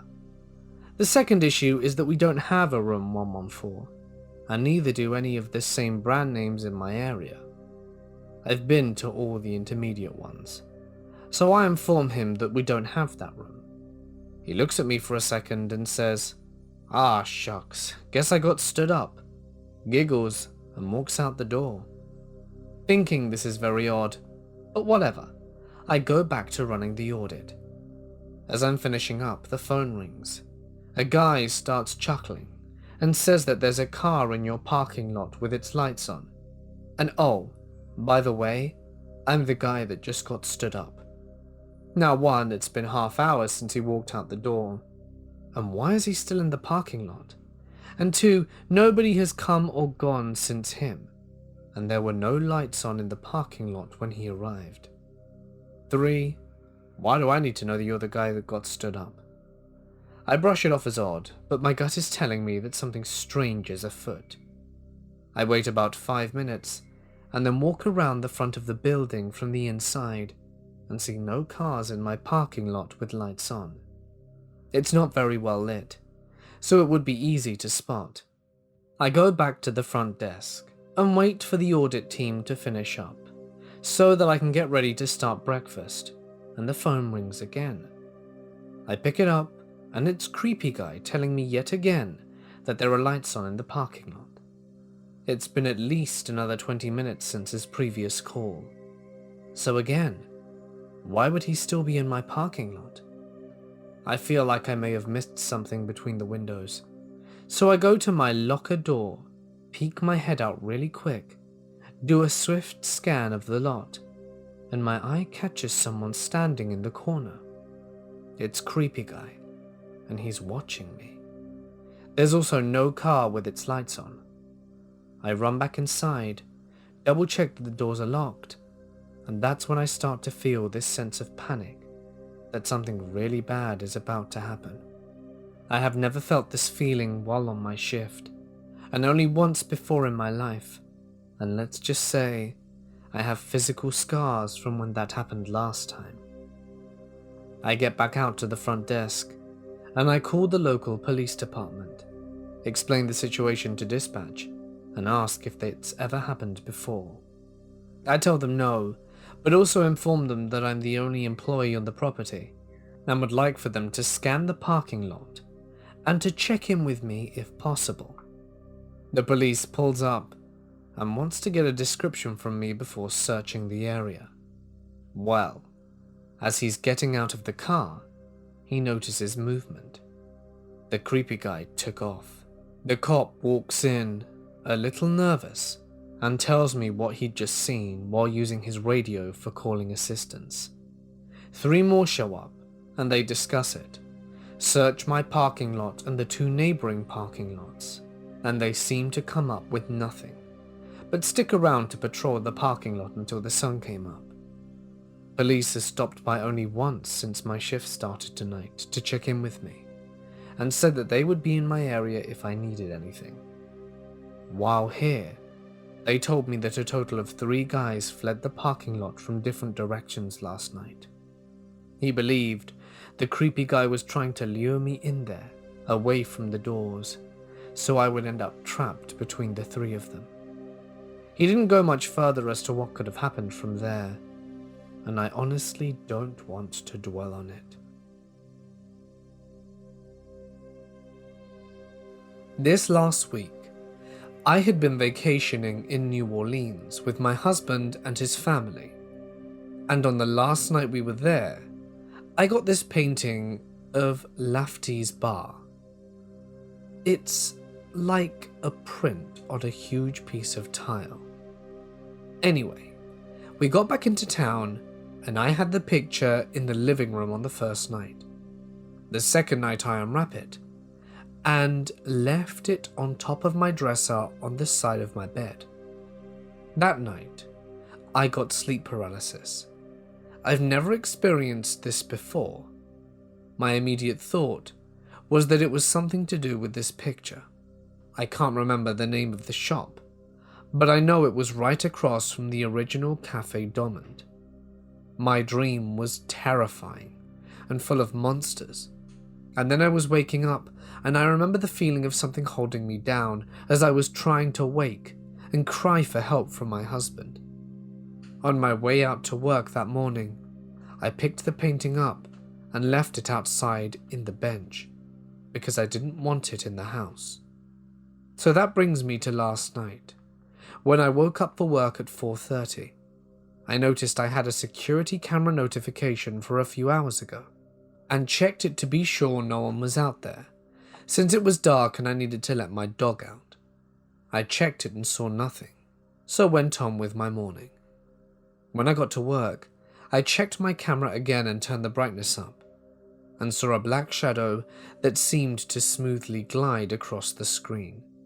For all I know, it might have just been a bug, but the way it moved was too perfect, not jerking around like a fly or anything, which makes me wonder if it's something more. Because it starts on the left of the screen and goes directly to the area I placed it on the bench, which is on the very right. I'm asking here because I'm sure there are other people educated in this subject. I don't want to invite anything into my house and wanted to see what you all have to think. Your comments would very much be appreciated. I want to clarify that I am an atheist, so I don't typically believe in anything supernatural. I'm not suggesting that this event was paranormal, but it was, and is, something that I didn't and still don't understand. I was completely sober and of sound mind when this happened. My boyfriend and I were planning on riding around and smoking and drinking later, as I was young and dumb. But at that point, we had not done anything to alter our minds, and I was not having any mental problems that could have caused this. My boyfriend and I did not live together at the time, and I wanted to go home for a bit to take a shower before we were planning on hanging out again. My boyfriend dropped me off at my house and left to go back to his, promising to come back in an hour to pick me back up. I was alone in my room, and I was the only person in the house. The rest of my family was gone for several days, so I knew it wasn't anyone playing tricks on me. Let me quickly explain the setting of my room. My room was really like two rooms in one, meaning that both rooms were connected to each other. In the first room that you come into, as soon as you open the door, there is my bed, dresser, and TV. Then you walk through a small open doorway where the second part of my room is. This is where my closets and bathrooms are. The second part is basically like a sitting area with a bathroom attached. The shower, toilet, and sink are all very open, and you can see the first part of my room from the shower and sink. I took a hot and relaxing shower, and I was in a good mood, as I was looking forward to seeing my boyfriend again. I left the shower and was drying off when, suddenly, clear as day, I heard someone whisper my name. I froze. I looked around the room, checking everywhere, but no one was there. My TV was not on, and there was no music playing or anything obvious that would explain the whisper. But the voice, to add to this, only said my name. The room seemed to get colder, and I got a bad feeling wash over me, like someone was watching. I felt like I needed to leave. I didn't feel like I was in danger, but I was a little shocked and confused, not understanding how I heard my name. The whisper had sounded like it had come from the first part of my room where the bed was. I quickly got dressed and left my room. I checked the whole house, and no one was home. All the TVs were off, so the house was silent. I was so freaked out. I waited the rest of the time outside my driveway until my boyfriend came back to pick me up. I didn't tell him what happened until much later, but when I did, he shared with me that one time when he had stayed the night and I had left early to go to work, he was alone in the house and he had heard his name being whispered in my room. This freaked him out, so he went into the kitchen to get something to drink, and he said he's heard his name again, and after that, he left. No one was there, the TV wasn't on, there was no music playing, and there was no explainable way to explain how he heard that. I believe him, as he's not one to make up things like this. I also want to mention that often in that house when I was alone, I would feel like I was being watched. Other people who have been into the house have also told me the same. I no longer live there and have not had an experience like that since. I truly don't know how to explain what happened. Just over a month ago, I made one of the biggest mistakes I possibly could have in giving a very shady person my phone number. For a bit of background, I am a college student who works in an airport shop. One of the adjacent shops is a place I frequent. Said shop is where I met Adam. I spoke with him a few times, and on one of my visits he was asking me what I do for hobbies. We soon began conversing over video games, music, and other interests. He mentioned that he'd love to grab a beer and hang out with me sometime, to which I figured, why not? I'm fairly new to this city. It couldn't hurt to socialize with some new people and make friends. We exchanged numbers and went our separate ways. A couple of days later, we texted in the morning, and he told me he had to take buses to get to his work, and was asking if I could give him a ride. I apologized and said no, as his town is about 17 miles from where I live, and in the morning I have class before work. Days rolled on, and Adam kept mentioning wanting us to meet up and eat together. However, for whatever reason, plans always fell through at the last minute. Out of the blue one day, he asked to borrow $10. I found it strange but shrugged it off, and said no to him again. At random intervals he would text me to ask to borrow money. $5 here, $10 there, and always for a bus pass. I constantly said no, and he would frequently pester me for rides, to pick him up in the wee hours of the morning to take him somewhere. I even ignored his texts for a few days. And that was that, or so I thought. My phone rang one morning at about 6 a.m, to which I answered still half asleep. Hello? I have some great news for us, man. Do you have any idea what time it is? I'm getting a car. It's super sport. I'm gonna test it and buy it today, but it'd be a lot cheaper if I had someone to sign it with me. Would you be willing to do that? He then proceeds into an obviously rehearsed talk about how we should be roommates as well. His reasoning was we both played video games, so have a lot in common. I could barely get a word in edgeways as he told me about these apartments, how safe and secure we would be, and about what a great deal it was and how much fun we'd have. I told him I wasn't interested and had to go. We'd never hung out. It was weird enough if he wanted to be roomies, and he kept trying to push me to it. I just hung up. He even took the liberty to text me the link to the apartment complex. I ignored him for several more days. All was normal once again, and how I'd regret that thought. He texted me frantically saying his girlfriend, Monique, was stranded and needed $100 to get to his place ASAP because it was an emergency. He texted me 2 photographs of a random woman, because her pretty face and boobs, right? Of course I'll open my wallet. Once again, I responded to him no and to leave me alone. Last night he texted me saying, Nikki got her car back from the police, but she is out of food and gas and needs $200, but she has $8,000 on her credit card hidden at her brother's place that she can't get to. He called me over 10 times, texted me at least 30, each more desperate than the last, wanting me to wire Nikki money to a Walmart.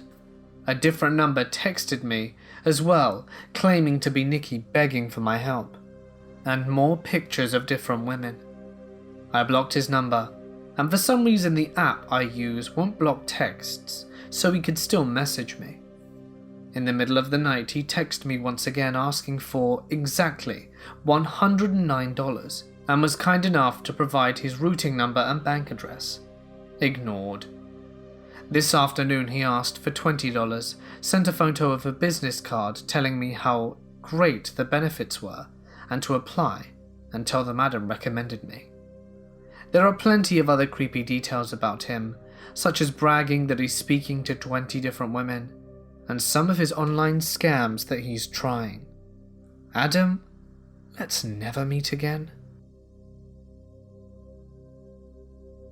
My grandparents' house had something evil in it. My grandpa went from being a non-believer to calling the Catholic Church and asking for a home blessing. The back room felt the darkest. I would wake up to see a black shadow standing in my closet. I started sleepwalking. I would have nightmares about walking into the living room and seeing the black figure. The other people in the family saw it too.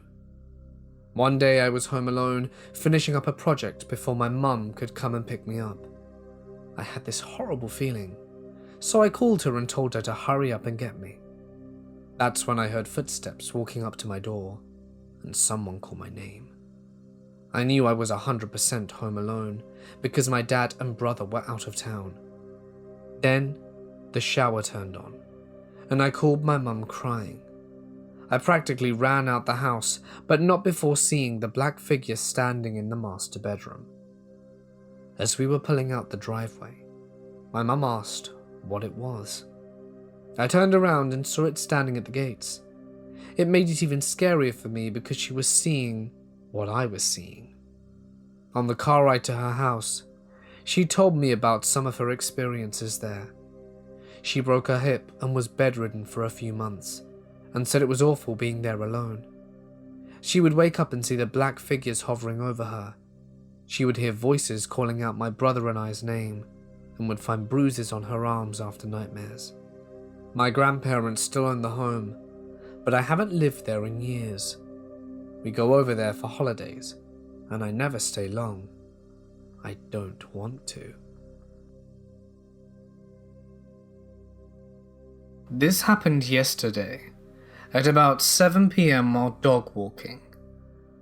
I live in a pretty nice and quiet residential neighborhood that also has a few medical offices peppered among the historic houses, and one particular building has a small underground parking lot with a set of stairs leading down to it on the grassy side of the building. I have both my dog, Booze, Frenchie, and my dad's dog, Cooper, a Chihuahua, and they're both making a beeline for the grass on that side of the building to do their business. We pass by the stairwell, and I just so happen to glance down there and see an older, disheveled-looking man just standing at the bottom of the short stairwell, staring up at me blankly and creepily. Weird, but okay. We're between Midtown and downtown, so it wasn't unusual to see transient and sketchy people pass through, since we were near a bus line. He says a faint, "Hey," and I say, "Hi," and keep walking, thinking he's just weird for standing there like that. We go down the grass a little ways, and he emerges from the stairwell. I can see him moving towards me out of the corner of my eye, as I'm terrified to keep an eye on the dogs. He stops about 5 feet from me and says, "I'm looking for a girlfriend." Without looking at him directly, I say, "Can't help you there." Put some sass into my reply, and at that point my dogs decide it was the perfect time to take a crap, of course. I'm thinking he'll just go now, but he walked a few steps closer and doesn't say anything while staring at me. When I bend down to pick up the poop, he's suddenly standing about 3 feet behind me and says, "Yeah, I'm not really looking for a girlfriend. Just someone to have some fun with, you know. A good time." "Uh-huh," I answer. I really didn't like being this close to him, so I turn to give him the side eye, and he says, "You're really cute." Thanks. I walk to the corner with him following us. I start looking around for other people, and thankfully as I get to the corner with him following closely behind, there's a family crossing in the opposite direction, so I make it a point to greet them as if they were familiar to me. As I get to the opposite corner, the dogs want to sniff around more, so I casually look back, and he's standing in the middle of the sidewalk, hands in pockets just staring. The dog finally moved on, and I could feel him watching me as I walked down the next block. I think, screw this guy. We're not about to end up on the first 48 inches, and started zigging and zagging back to my actual street, which is busy during the day, all the while occasionally looking back to see if we're being followed. We managed to make it home without further incident, but creepy stairwell guy? I'd rather if we did not meet again. I did special effects makeup for films in my early 20s. A few major ones, but mostly small independent films. When I was 22, I was asked to do some special effects work for a smaller film, on location, at Waverly Hills Sanatorium. I was pretty excited, to say the least.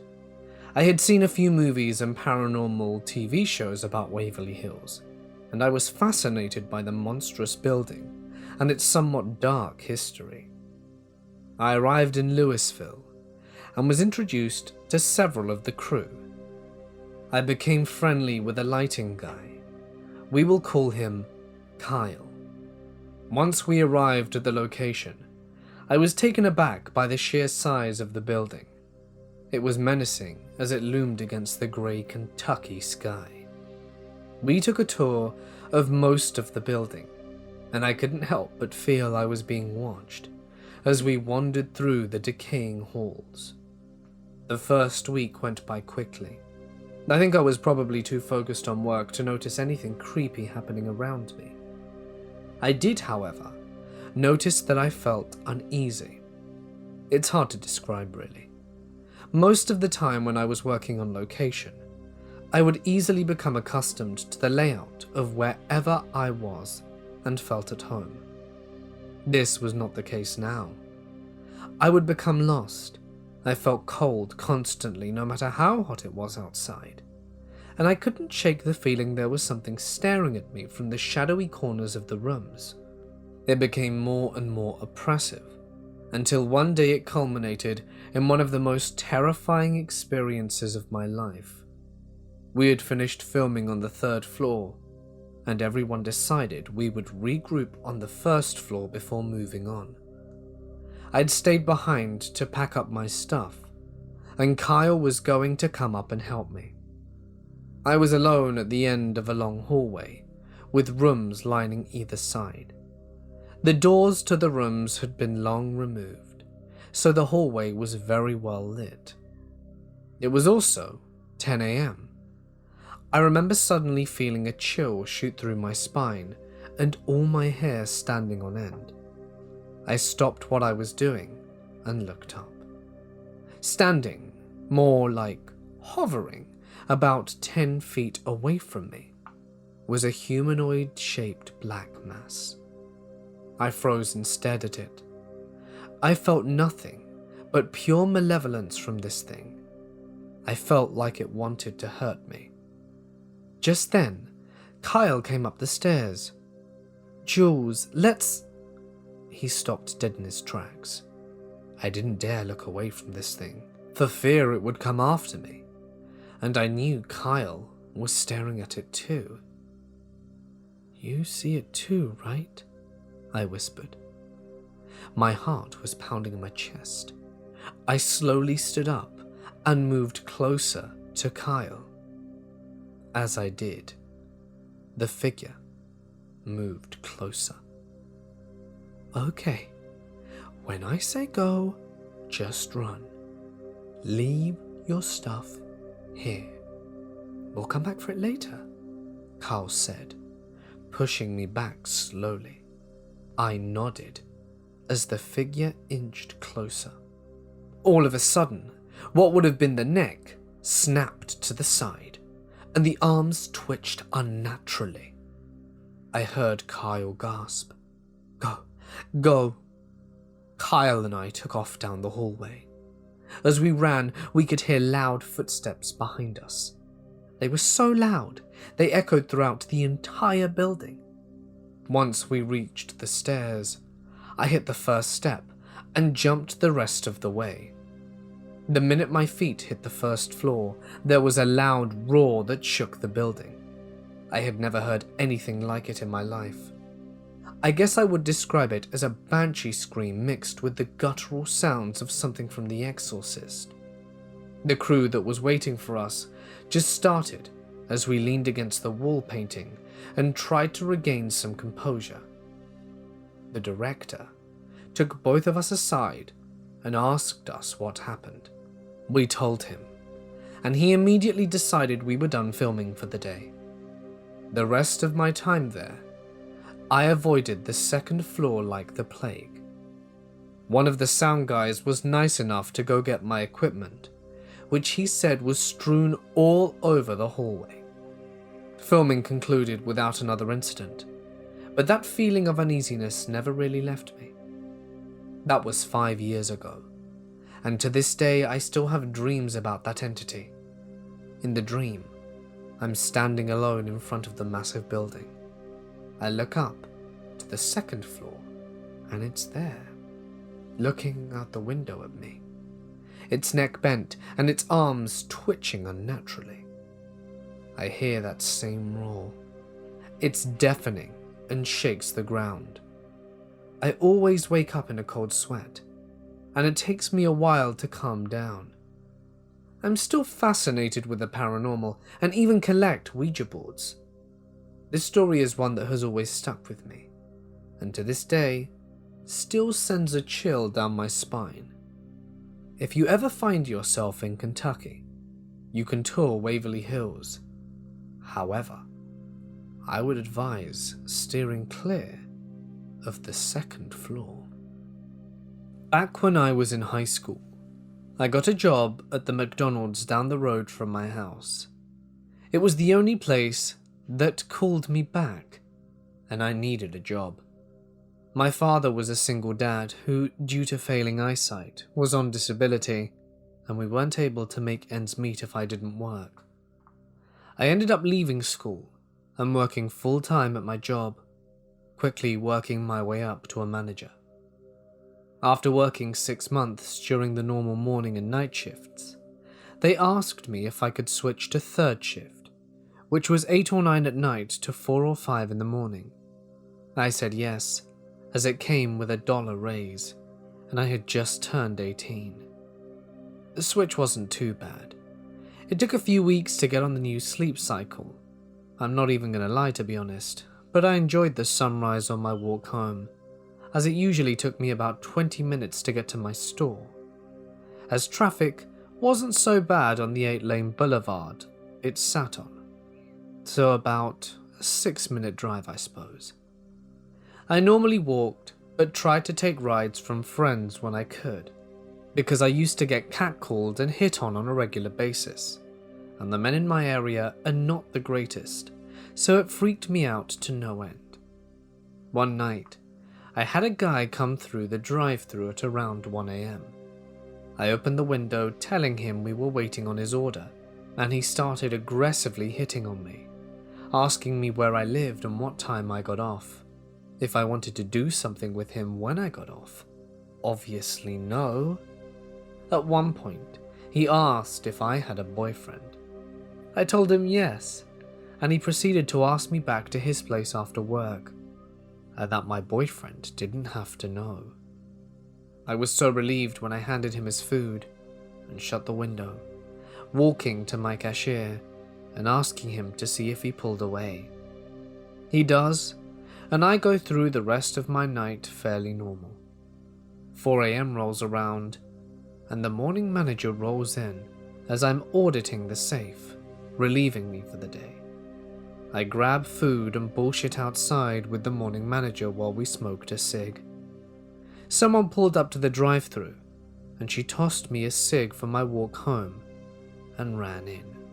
So I just put my headphones on and started to walk home. I crossed the aforementioned main road and headed down this road that ran parallel to the highway. The highway is on the left, and there are a few buildings on the right, but most of them are empty offices at night. There are some houses at the end of the curve closer to my neighborhood, but for the most part there are no people.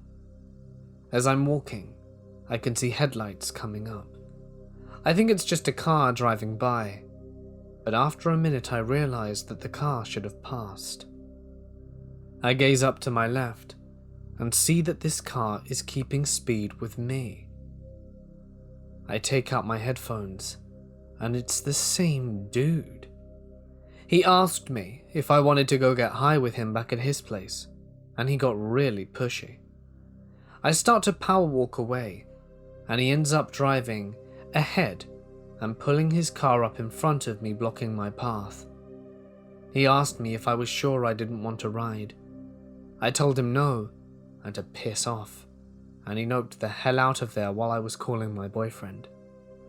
I ended up switching back to morning shifts shortly after, and carrying a knife in my bag with me at all times. I've worked at this 115-room hotel for a few years now, and a number of employees, myself included, have had experiences centered around the continually defunct hotel restaurant. Several people, both from our housekeeping and others who have tried opening businesses there, have reported hearing a girl's voice trying to get their attention when they're back in the kitchen area. One maid, back when we used to have part of the restaurant to prep the continental breakfast, mentioned seeing a girl in her late teens/early 20s, dressed in white, walking past her into an adjoining room. When she turned to tell the girl that we weren't open yet, the girl had vanished. The large 3x4-inch painting in the dining room area had a tendency to lift up and off the two large hooks it was hung on and end up in the middle of the floor. This happened a half a dozen times before I removed the painting and tossed it into the storage room. I'm not fond of having to investigate loud crashing sounds in the middle of the night, you see. Once, and thankfully only once, I had a can of soda start to slowly slide down a long counter towards me while I was reading in a side office. I remember being completely frozen for a moment, not breathing, not moving an inch, while it scraped its way across the laminate countertop. It travelled several feet before I finally jumped from my chair and snatched it off the counter, yelling out, "Knock it off!" This particular encounter happened a few weeks ago. It had been an extremely slow night, and I'd been browsing on my laptop in the back office when I heard the front desk bell ring. We keep the lobby open 24 hours, so it wasn't terribly unusual to still get a guest arriving at 3 a.m. It took me a few seconds to walk to the front, but as I stepped out, I was surprised to see the lobby was completely vacant. Now, the lobby door makes a particular metal scraping sound when they open and close, and I hadn't heard someone pass through them. I could dismiss not hearing the sound of a person entering the lobby before the bell rang, because I hadn't been paying attention, but there was no way I could have missed the sound of them exiting as I walked to the front. In fact, aside from the low-volume classical music being played over the muzak, the lobby was completely silent. Curious and confused, I walked back into the office and replayed the security footage to see if I could find out where the guest had gone. This is from the surveillance cameras above the front desk, aimed towards the back of the lobby. Just out of the frame to the right is the entrance to the restaurant area. The doors are always kept locked. When my husband and I first married, we lived towns apart due to work. We also had a toddler. We decided to move in together as quickly as possible and went house hunting. I've always enjoyed stories of the supernatural or paranormal, and joked about how much I would love a haunted house. I was later told by a clairvoyant that the universe delivers. We finally settled on a house that was within our price range.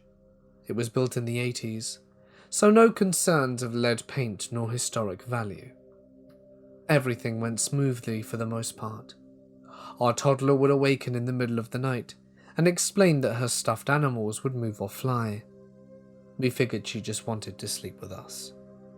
Moving was a big transition for such a youngster. We got pregnant with another kiddo quickly, and he went out of the country for about a year for work. Things were normal for the most part. The baby, 6 to 12-month age range, would sometimes stare at the front door and cry, or pump behind me while I was doing the dishes. Nothing too weird. My husband returned, and I eventually decided to remodel the house. It had not been updated since being built, and it was a major undertaking. My youngest was 2 at this point, with the oldest being 6.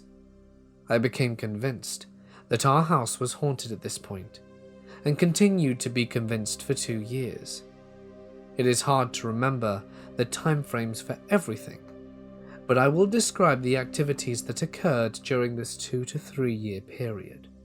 I had a dog who required medical attention twice a day. It would frequently go missing. I would find it later in the same spot I always kept it. One of my daughters would talk about the little boy who lived in the closet, and that she was afraid of him. So we moved the 2 girls into the same room, because we felt that they were lonely. This gave my husband a room to dedicate to his man cave and online PC gaming. My husband would speak of a shadow darting back and forth in the hallway.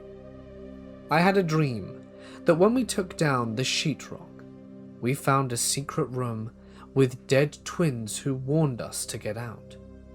All of this stuff seemed like normal occurrences that happened in life. But then I finally became convinced that our house was haunted. My children and husband were all in bed. I had clean laundry waiting to be folded on the chase, but decided to sprawl it out on the couch and watch The Breakfast Club instead. Alone time was rare.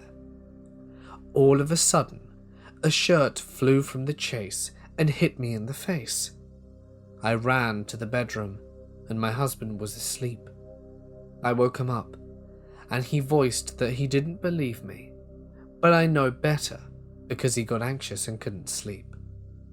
The next big event occurred when my youngest told me there was a man in her bathroom.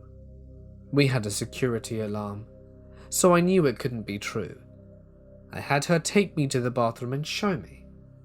She described him as black and pointed, then stated, "He's right there. He's behind you." I told her we would just leave him alone and go about our day. We had other things happen that we just explained away. I woke up to a shadow figure hovering over my husband. My dogs would wake up in the middle of the night and bark at the foot of my bed. I would hear noises coming from the kids' rooms and get a terrible feeling when I would go check on them. I sometimes had to walk through a cold mist to get into their room. My dogs would also sometimes bark into the hallway. I finally called someone to intervene when my husband met me at our door freaking out. I worked weekends and would always come home and tell him about my day while he played on his computer. The kids would be in bed by this time, and I would then go shower and go to sleep. This night, my husband said I had already been home and talked to him about my day. I then said I was going to shower, so when he heard the garage door open and the car pull in, he immediately panicked. I was frightened to hear this as well. An entity taking my identity made me feel helpless. A co-worker got me in contact with her friend with special abilities. Her friend came over with another medium. They smudged our home and put quartz crystals in the corner. It was all free. They told me the limestone behind us held in energy, which attracts transient spirits and entities. Some are good, some are not.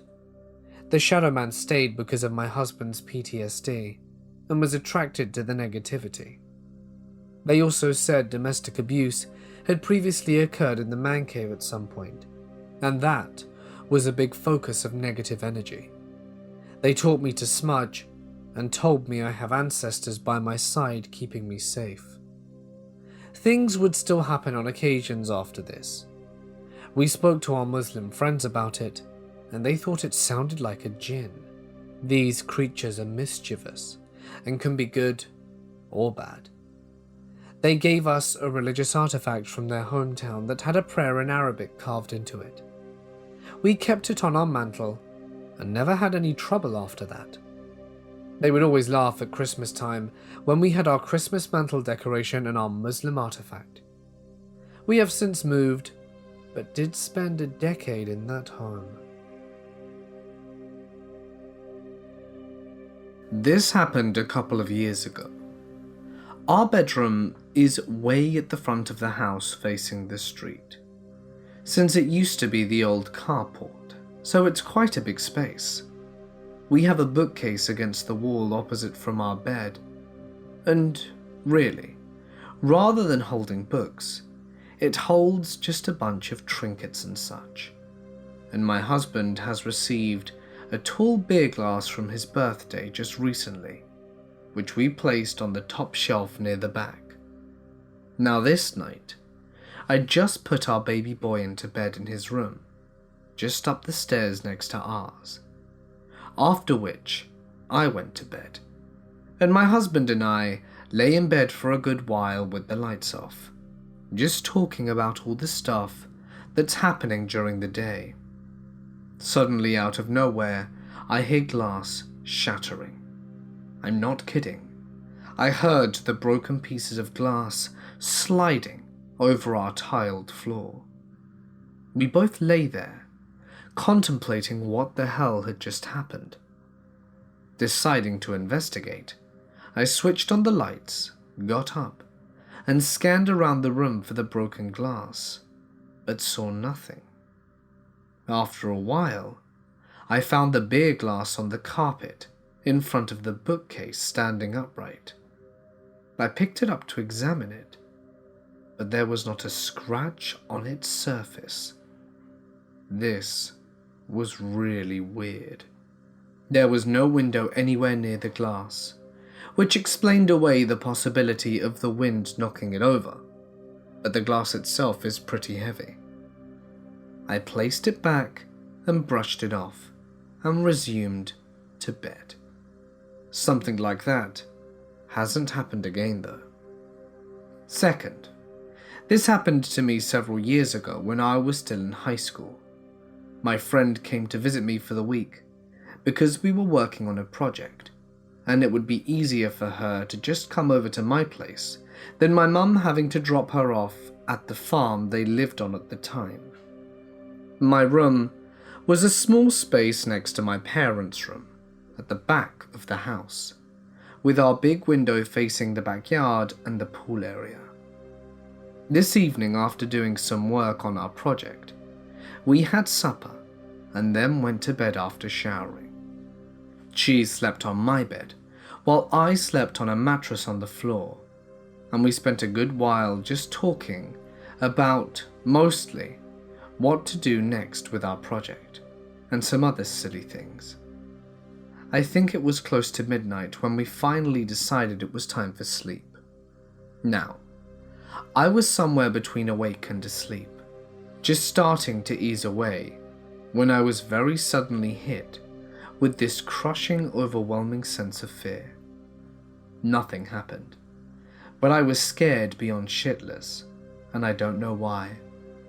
I just was, and I didn't know what to do. Somehow, I started crying, and this woke my friend up. So she had me go onto bed with her, and we spent several hours huddled together at the top of the bed while she held me, and just prayed for me. I have no idea how long it was before I finally calmed down, and we could both get some sleep. I think her prayers saved me that night, and it has continued to protect me since, as nothing like that happened to me again. I often like to say that my family, my home, and me, we're in a bubble protection of sorts, something I'm definitely grateful for. I work at a video store. Yes, those still exist in Canada. So I work mostly evening/night shift. The store is located in a pretty calm neighborhood. Nothing special. Usual suburb. I live really near and don't own a car, so I walk down to my house, and it takes about 20 minutes or so. The last shift's walk was a little bit special. Creepy, I would say. I finish at about 11, lock the door, say goodbye to my co-worker, and start my journey home, alone. About 5 minutes later, at the first intersection, I saw them.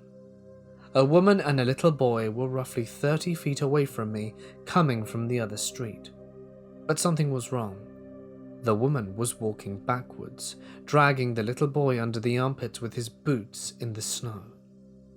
The scene sent a chill down my spine and made me stop. The woman saw me and immediately said, "Oh, don't worry, he's okay. He's just sleepwalking." And then she proceeded to explain that it was kind of a night terror and that the fresh air helps him relax. The only way he would stop screaming, "I'm falling," was to keep him in contact with the ground at all times. That's why she was dragging him like so. Anyhow, I continued my walk. I was looking back to see if they were following me. I'm not easily scared, but I have to admit that this walk home was a little bit longer than usual.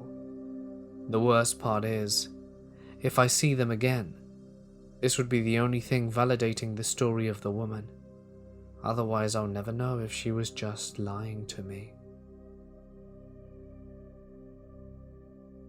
In high school, I worked the 12-hour shift every Sunday at the corporate Conoco gas station, when Conoco was headquartered in Greenway Plaza in Houston, 11 a.m. to 11 p.m.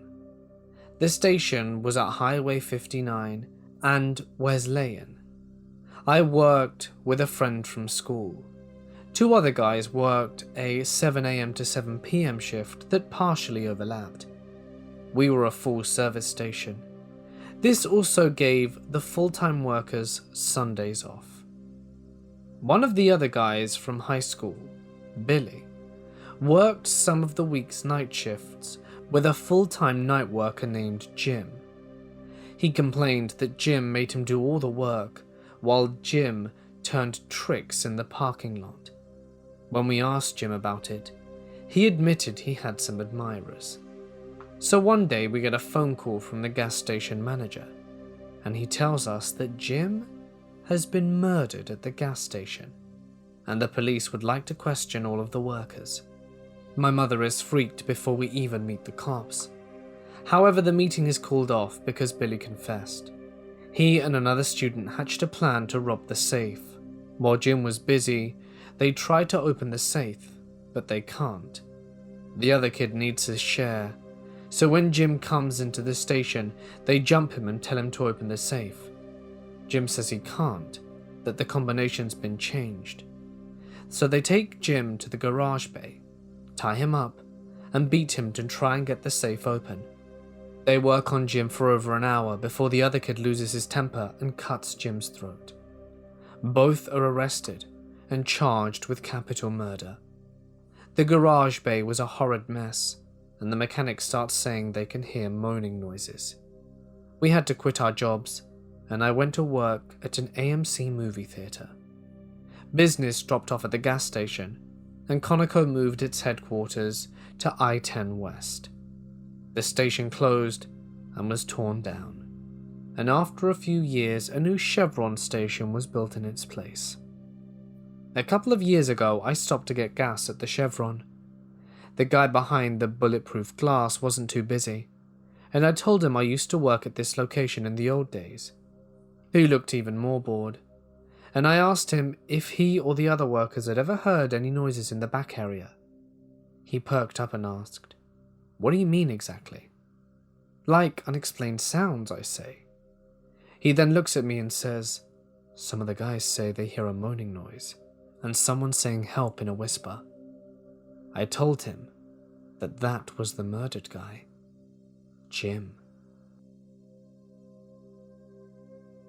I work night shifts as a security officer in a very large office building who has to do 3 nightly patrols. There are 2 officers who sit at the same reception desk between patrols. We're the only people in the building after 10 p.m. Anyway, the job itself is pretty simple. I walk around with a PDA scanning different checkpoints throughout the complex. Now for the creepy stuff. There is a particular part of the complex which I'll refer to as Building 1, where things just feel weird. The air is thick, and you have a constant feeling of being watched. I just put my earphones in and power through this part of my patrol, as nothing out of the ordinary other than feeling uneasy usually happens. A few nights ago, it was myself and another new start working, and we were both sat at the reception, chatting away, when we hear a really loud bang from right beside us. Imagine someone dropping a phone book from the top of a stepladder onto laminate flooring. We are both quite obviously shaken up and look around for the source of the noise. We can't find any. Weird? Fast forward to the last night, and I'm working with a different guy who's been working there longer than I have. Same scenario. Both sitting around chatting away, and we hear this almighty bang, a lot louder than the previous time, coming from building 1. We both jump and look at each other and say in unison, "What the hell was that?" I look over at the reception desk to the building, and the sensor lights are all off, meaning no one was out there. I call out, "Hello, is anyone there?" To which almost as soon as I called out, we both heard a quieter, more distant bang. I go to investigate the sound and find nothing that could have caused the noise. It's worth noting that we have monitored the CCTV, and upon checking back, we can conclude that there was definitely no one else in the building.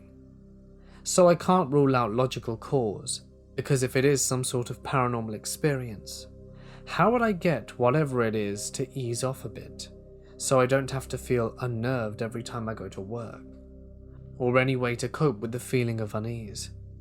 I've had paranormal experiences before, but not somewhere I have to visit regularly.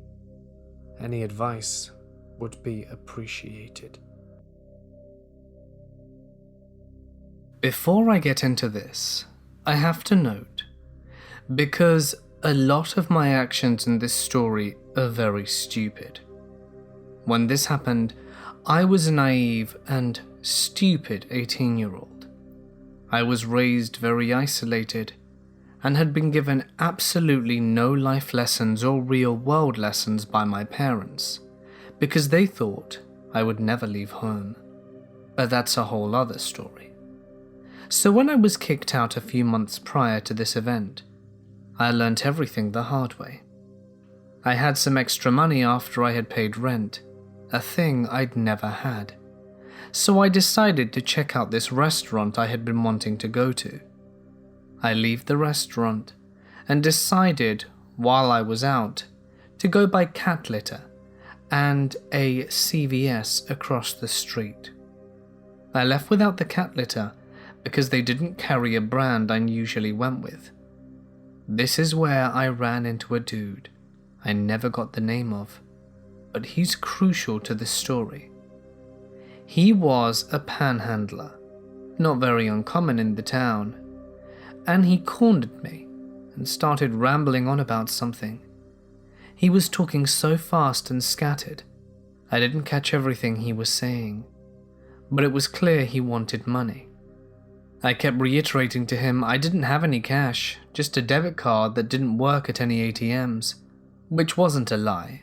It was a debit card issued by the Cash app. Even so, he started to lead me to an ATM to get money out for him.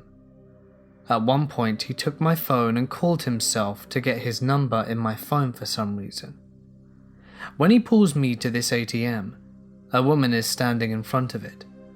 I recognized the woman because she had stopped me earlier on the street to ask for directions, but left like she was frustrated when I pulled out my phone to find it on Google Maps. She and the man get into an argument, which I have now reason to believe was staged. I heavily believed these two were working together. She calls security over, and the man makes a show telling the woman that he's going to shoot her. The woman pulls me off, introduces herself as Beth Weasel, and keeps reiterating to me how she saved me from this man. She keeps bringing this up all through the night of the event, how she saved me from him. I was so frazzled from the event, she somehow convinced me that I should give her $20, as her original story was something along the lines of her sister being in jail and her car getting towed, and she just needed $20 more to make bail for her sister. I don't really remember the reason for the alleged jailing. She spoke so fast it was hard to get a lot out of her. I mentioned that my card didn't work on ATMs, but I believe it can get cash back. She dragged me to a Walgreens and asked me to get cash back there. Turns out I was wrong. I couldn't get cash off the card in any way by conventional means. I didn't have a bank account to cash out from the Cash app, which is why I had the debit card linked to the Cash app. That's also another story involving Chase screwing me. This is where everything started. She is absolutely desperate to get money out of me. A lot of things happened that can be summed up in a very few points. She drags me around a few stores in the block to try and get cash back, and it doesn't work at any. And she hatches a scam to buy batteries at a gas station, bring them to a CSV, claim to return them, and get money that way. Well, it does work, and I give her $15, thinking the deed is done. She suddenly needs more. This goes back and forth, with the buying and returning at another store scam until she trips up. Instead of buying batteries, she buys hair dye at Walgreens to return at CVS. CVS doesn't carry that brand, and the scheme was broken. Walgreens don't do a cash return, just put it back into my card.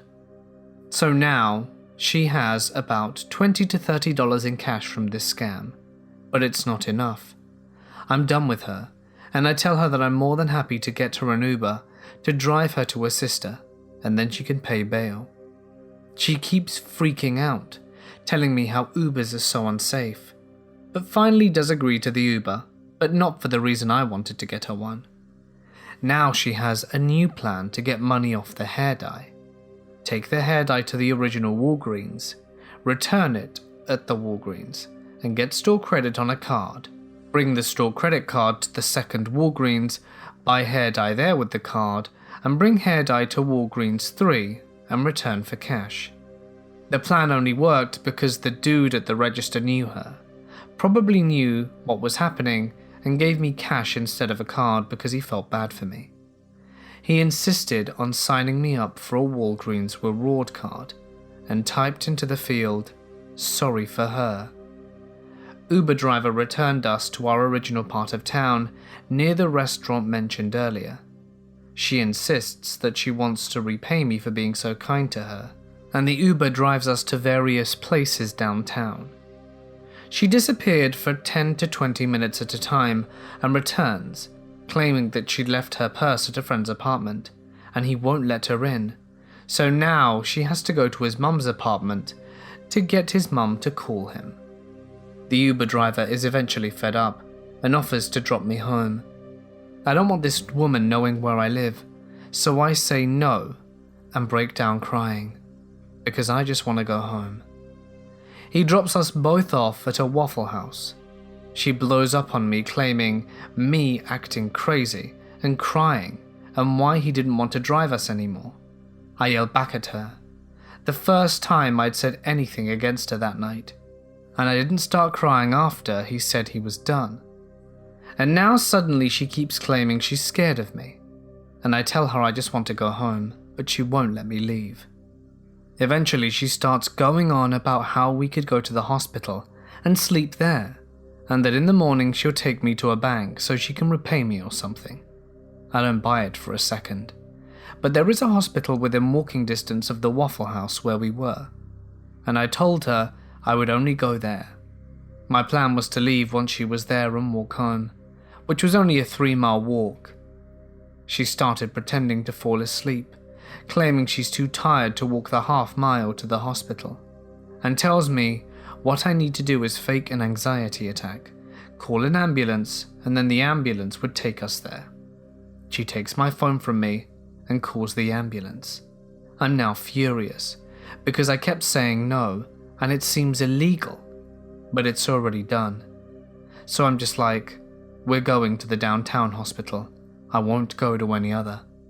That way, I still have my plan to walk the 3 miles home. She agrees right up until the ambulance gets there and tells them, you know what? Her mom wants her to go to the hospital in the east of town. This is closer to her house apparently. And as for me? 13 miles away from my home. It's 3 a.m. by this point, and the buses have stopped running for the night. I would be stranded. The only reason I got out of it is one of the paramedics knew Beth. She made us sit in the front seat while she, the paramedic, drove. The man paramedic sat in the back with me and didn't have a clue what was going on. When we got there, the woman made Beth go to the lobby, and I broke down crying, saying I'd been held hostage all night by her and just wanted to go home. The paramedic told me she knew what was happening. Beth had done this multiple times before. Eventually a cop drove me home, and that was the end of the night. Some of the things that happened I didn't know how to fit into the story without breaking the flow of it. She kept claiming that she needed to pee every 10 minutes, but would then spend 15 to 20 minutes in the bathroom. At one point she forced me to stand in the bathroom with her so I wouldn't leave her sight. She kept trying to convince me she was a rich businesswoman, and her dad was a very wealthy landowner named Ben Weasel. To her credit, Ben Weasel does exist and he is a landowner, but he's 30 years old. His kids in his photos are elementary aged, and Beth looked to be 40 to 50. She keeps telling me that if I stayed with her, she'd buy me all these things. Buy me a car, get me my own apartment in the nice part of town. I didn't believe any of it, but honestly, I was stuck with her in a very bad part of town, and I'd rather stick with a crazy, not armed and dangerous woman than a random dude that might be worse and tried to steal my money. She was so wrapped up in her lie that she was this rich businesswoman that she said, "You should Google me." And I did. Guess what came up? Police records, a story about a stolen car that she was involved with, and a news article archive from the late 80s about her trying to bribe someone into not reporting a pit bull killing their dog. She kept talking about this friend of hers named Chia, that we could go stay with her for the night before the whole hospital thing happened. This Chia person sure seemed to have a lot of identities. First, she was a girl who worked at a courthouse. Then she was an old woman who used a respirator at night so she couldn't hear when Beth went to knock on her door, and then called her. This was one of the stops on the Uber drive. Then he was a man who could give her all the money if we bought him a gift card to a steakhouse. She couldn't keep her story straight at all. She kept putting numbers into my phone for various reasons, claiming they were her family members, even claiming one was her sister. You know, the one that was supposedly in jail? People she could call for help or something. And she was very, very insistent that I delete all those numbers. She made me let her look at my phone to make sure the numbers had been deleted. If it wasn't for that, I probably would have called them out of curiosity after the fact. She got very weird every time I took my phone out, even though I wasn't doing anything but looking at the time. At one point I took my charger out of my purse, and she freaked out thinking I had a gun. The dude I initially ran into that led me into this trap popped up again, knocking on the window of a gas station we were in, and Beth made a huge show of calling the cops on him. He left immediately after knocking on the window.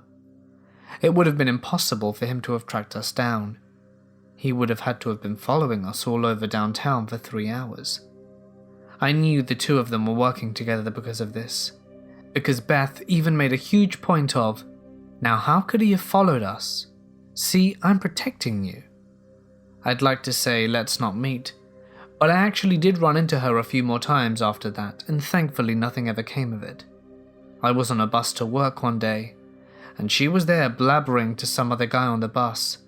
She hid her face when I got off, as if I didn't hear her distinctive voice rambling about her being so rich to scam some poor dude. Good thing the guy didn't get roped into it. We are renting a house right now that tends to be a bit spooky. One night, My girlfriend and I went to bed as usual. We have the master bedroom, which has a bathroom attached to it. The door to the bathroom only has the ability to lock if you press this little button behind the handle from the inside. So I closed the bathroom door like every night, so that I know it wasn't locked when I closed it. We went to sleep, and I ended up having a pretty sketchy dream. The dream started in my childhood home, and I was in my sister's room, and was looking out of the doorway into the hallway, and saw a shadow figure clearly around the corner, standing in front of the light. I didn't hesitate, and I ran to the hallway to fight whatever it was. As I turned to face the figure, I swung at what I could only consider an extraterrestrial, which was all black, and the face was just terrifying. The alien was also giving off some kind of black smoky gas. A substance was evaporating off its body. As soon as my hand hit it, it went right through it, and time slowed down, as did my arm, and I realized I couldn't even touch it. I went back to sleep, and when I woke up for work, I went to go into the bathroom to take a shower, and the bathroom door was locked. There's no lock on the outside, so I couldn't get in. During the commotion, I awoke my girlfriend and asked her if she had locked the door. She said no, and then mentioned that she had a scary dream. I said it was weird, as so had I. She started off by saying that it was in her childhood home, and my jaw dropped further. She said that she was there for someone's birthday, and after looking all around the house, no one was there. So she decided to leave the house, and as soon as she got to the front door, she was locked in, and something was coming behind her. She struggled with the door and could not get it open and began to panic, because whatever it was coming quickly. Before it could even get to her, she woke up because she could not bear to turn around to see what it could have been. We never figured out how the door locked itself, and just to add to the weirdness, the bathroom is on a motion sensor and will turn on in the middle of the night for no reason. I turned down the sensitivity, but it still turns on here and there, which could be a technological flaw, but strange regardless. One night, I was working a night shift in a refinery. I was working as a hole watch for my shift, which means I basically sit at an entrance and document anyone that goes in and out. Well, a guy showed up. I got his name and he gave me the company he worked for, so I logged him in. Everything checked out. So I'm waiting at the entrance for a few hours and the guy comes out. Now, that's nothing unusual, because most of the people that go in will stay there for 2 to 6 hours at a time, and every hour or two, I yell up to make sure they're okay. I would yell, and usually the guys whistle back or make a noise to let me know everything's okay, and every time I check, I thought I heard a response. Later, a few more guys come up and go in. I log them in and let them know there's another man up there doing some inspections.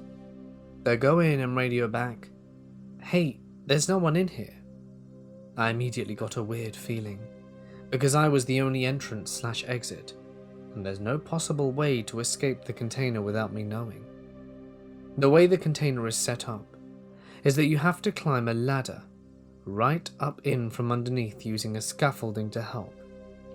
I was sitting on the scaffolding far back enough to where if anyone came out, they would drop right down in front of me, and the only way off it was through the gate opening that I was guarding. So I radioed my foreman and explained to him what's going on.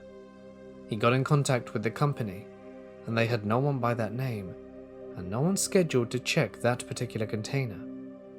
I was completely baffled at this point. Here I am, adamant as ever that someone went up into the container. I thought I was going crazy, and I was also a little weirded out.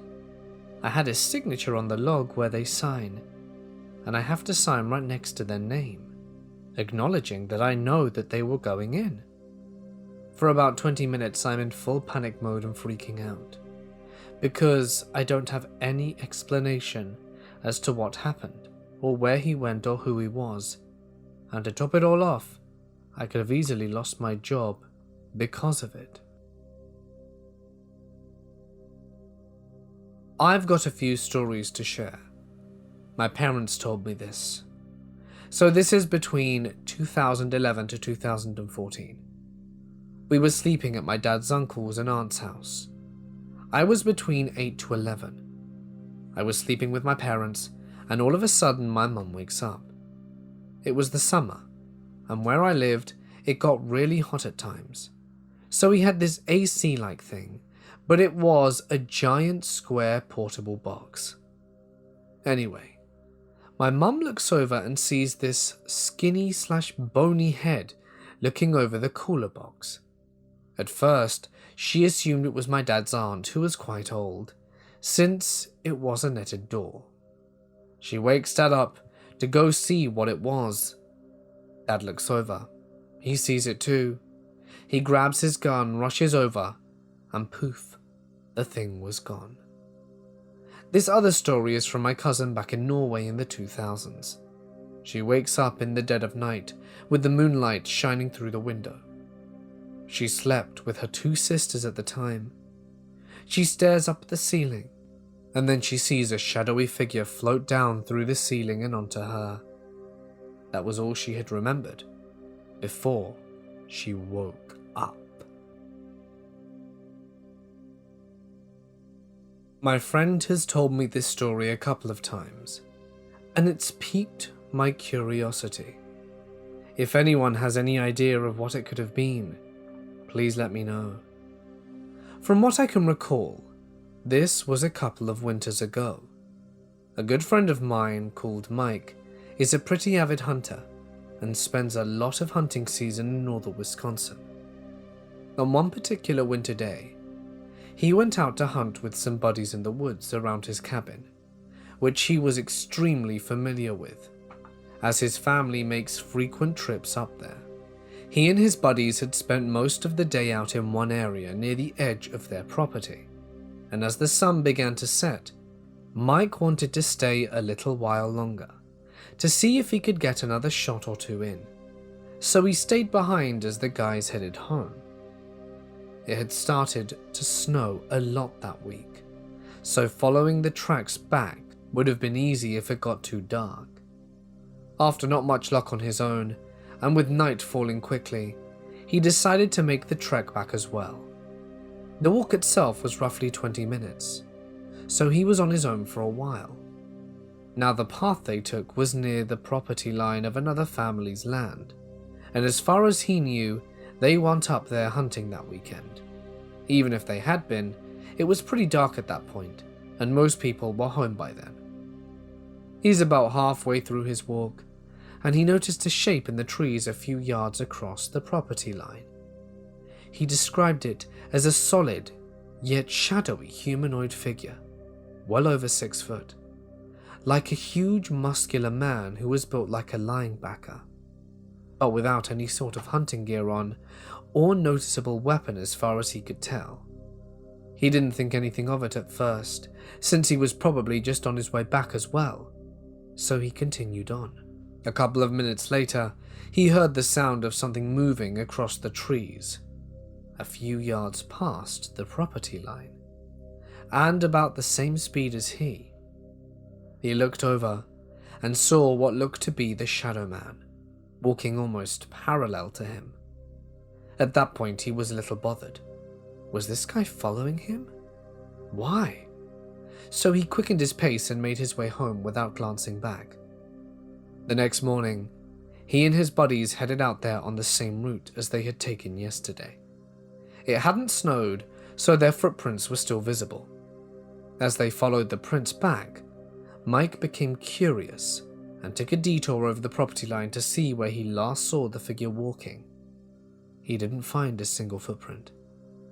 I know there are some legends about things in northern Wisconsin, i.e. the Hodag in Rhinelander, but neither I nor Mike or any of our friends have any idea what this could have been.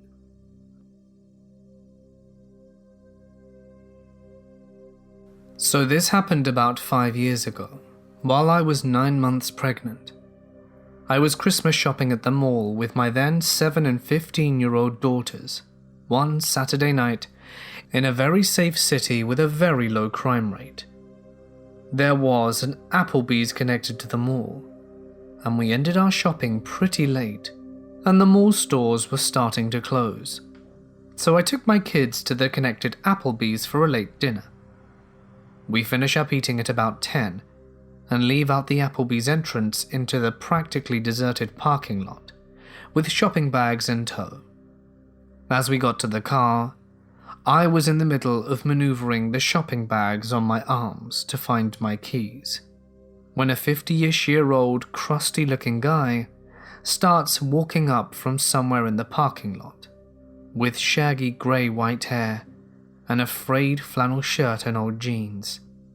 I notice him briskly approaching. When he was about 40 feet away, he said this: "This is a stick-up. Give me all your money."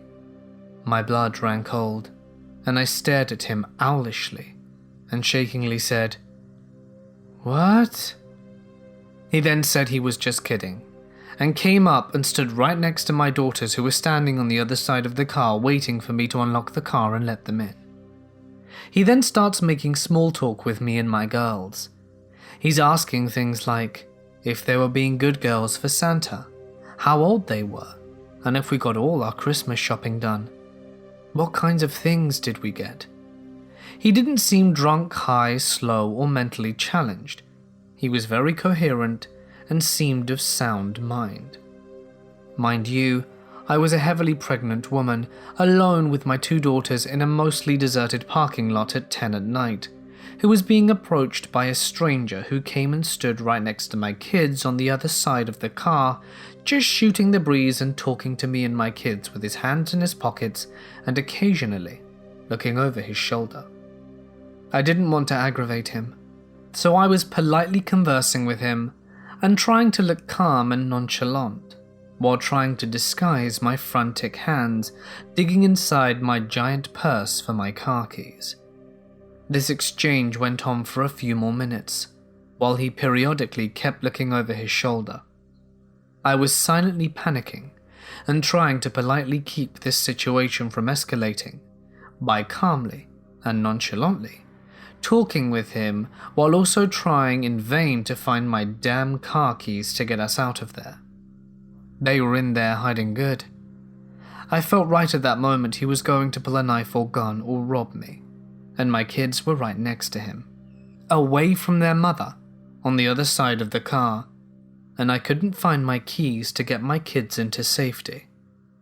He kept trying to engage them in conversation, and I could see that my eldest daughter was already a little weirded out, and she kept glancing at me in assessment/reaction to this situation.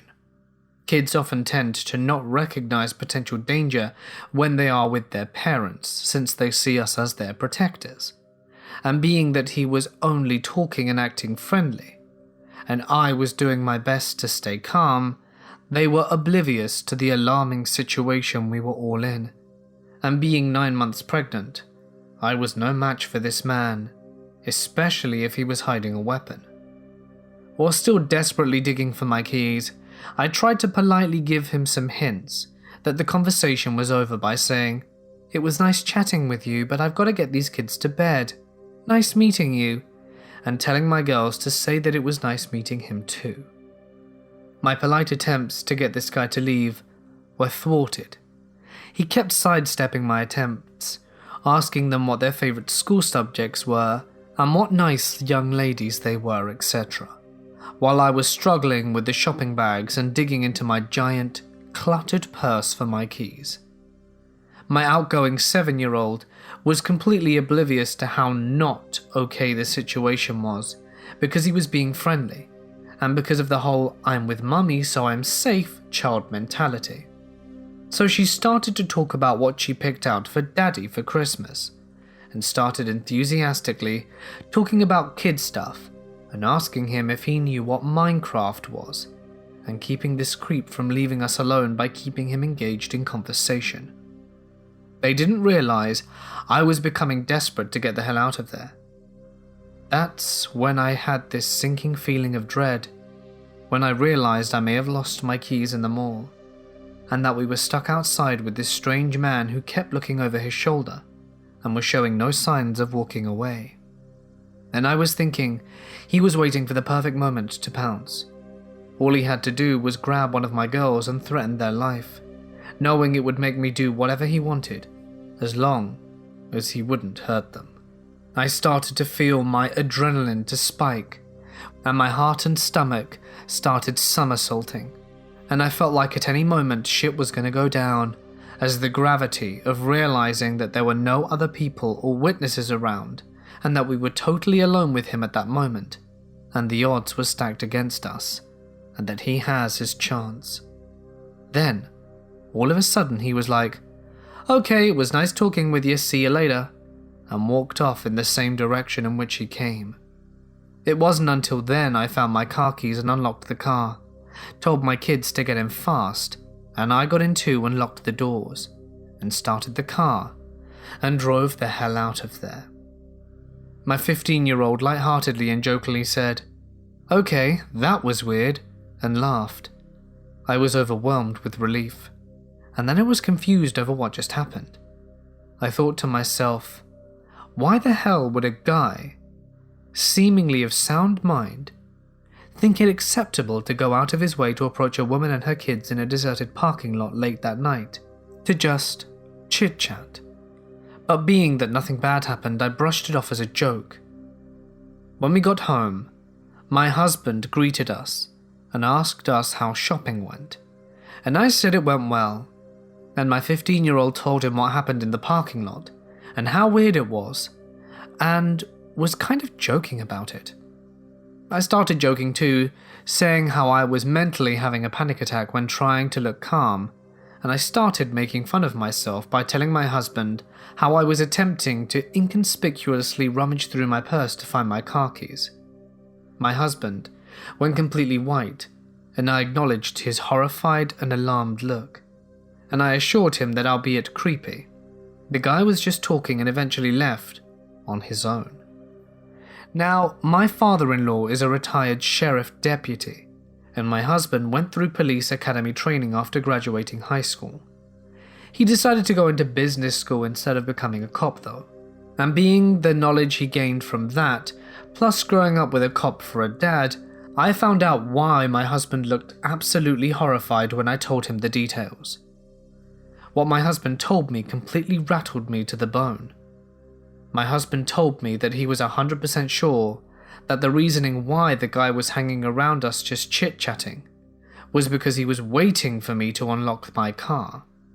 And the reason why he was standing next to our kids was because once I unlocked the car and the kids were inside, he was most likely going to force himself into the car with the kids and hold a knife or gun to them as leverage in order to force me to cooperate, knowing that I wouldn't abandon my kids, which would force me into the car with them and do whatever he wanted me to do, which most likely would be to drive to a remote location and do God knows what. And being that he wasn't wearing a mask, suggests that his intentions were to also leave no witnesses to identify him. I then remembered that he was positioned by the backseat passenger door where my 7-year-old daughter was standing by, waiting to get in. My husband then told me that the most likely reason why the guy ended up leaving was because it took so long for me to find my keys, and the longer it took, the more anxious and spooked it made him.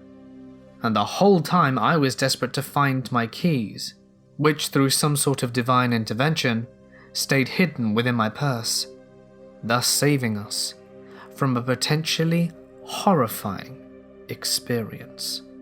I am a water treatment plant operator. I've been doing this job for about a decade. I've been the night shift guy my whole career. The nights are normally quiet and can be boring if everything is going to plan. My plant has a few different builds. The oldest is 60 or so years old. The main building I spend a majority of the shift in is only about 20 years old. For more backstory of the area, this used to be a booming, energized area. This area was littered with railroad tracks and drifters coming in and out on the trains of yesteryear. Our farms and factories were very bountiful back then. Now that you all understand that, you must also understand that with success in the area, there is also darkness. From the settling of the area, wars with natives, and even in the 30s and 40s of people being killed in train wrecks and bad business deals, the ground is laced with it. This silence of the night shift can be eerie all on its own. Lots of bumps and bangs in the dimly lit darkness. On the night I'm about to speak about, everything started off as normal. I came in around sunset, got the nightly Passover and began my work. Around midnight, I had to do my rounds around the property while getting the nightly pump numbers. I made my rounds with nothing but a flashlight around the main building. The oldest building is a good walking distance away from the main one. I sat out in the dark, heading for that building. I must also add that we aren't in the nicest area of town. However, I'm a big guy and can hold my own. As I made my walk, I got an uneasy feeling. I had gotten them before, but I have a job to do, and nothing came out of it. I rounded the corner and unlocked the door. As I did, the hairs on the back of my neck stood on end. I have a job to do though. So I opened the door, and there, in the darkness, stood nothing. I walked in and proceeded to get my numbers, and as I turned to shut the door, I looked up down the hallway to see a woman in pure white look at me through the other door. I almost jumped out my boots and peed myself a little. I fell backwards as I came back to reality and once again made eye contact with this entity. As I met her gaze, everything in me said, "Hey, your life's in danger." Her face distorted and started to shift around. I was now frozen as she shifted into what looked like an Indian warrior. Her eyes were glowing. As I got to my feet, she had shifted into this huge wolf creature. The growls were chilling to say the least. It snarled, then ran towards me. I had no time to even shut the door. I ran as fast as I could, screaming bloody murder. I felt like it was trying to bite my backside. I got a hold of my pant leg and swore it tore it to shreds. I stumbled and rolled, but somehow managed to make it onto my feet. I darted into the main building, and as I shut the door, I felt a hard thud on the other side. I locked the doors and ducked down inside. I could hear the thing casing the building, growling and scratching at the walls.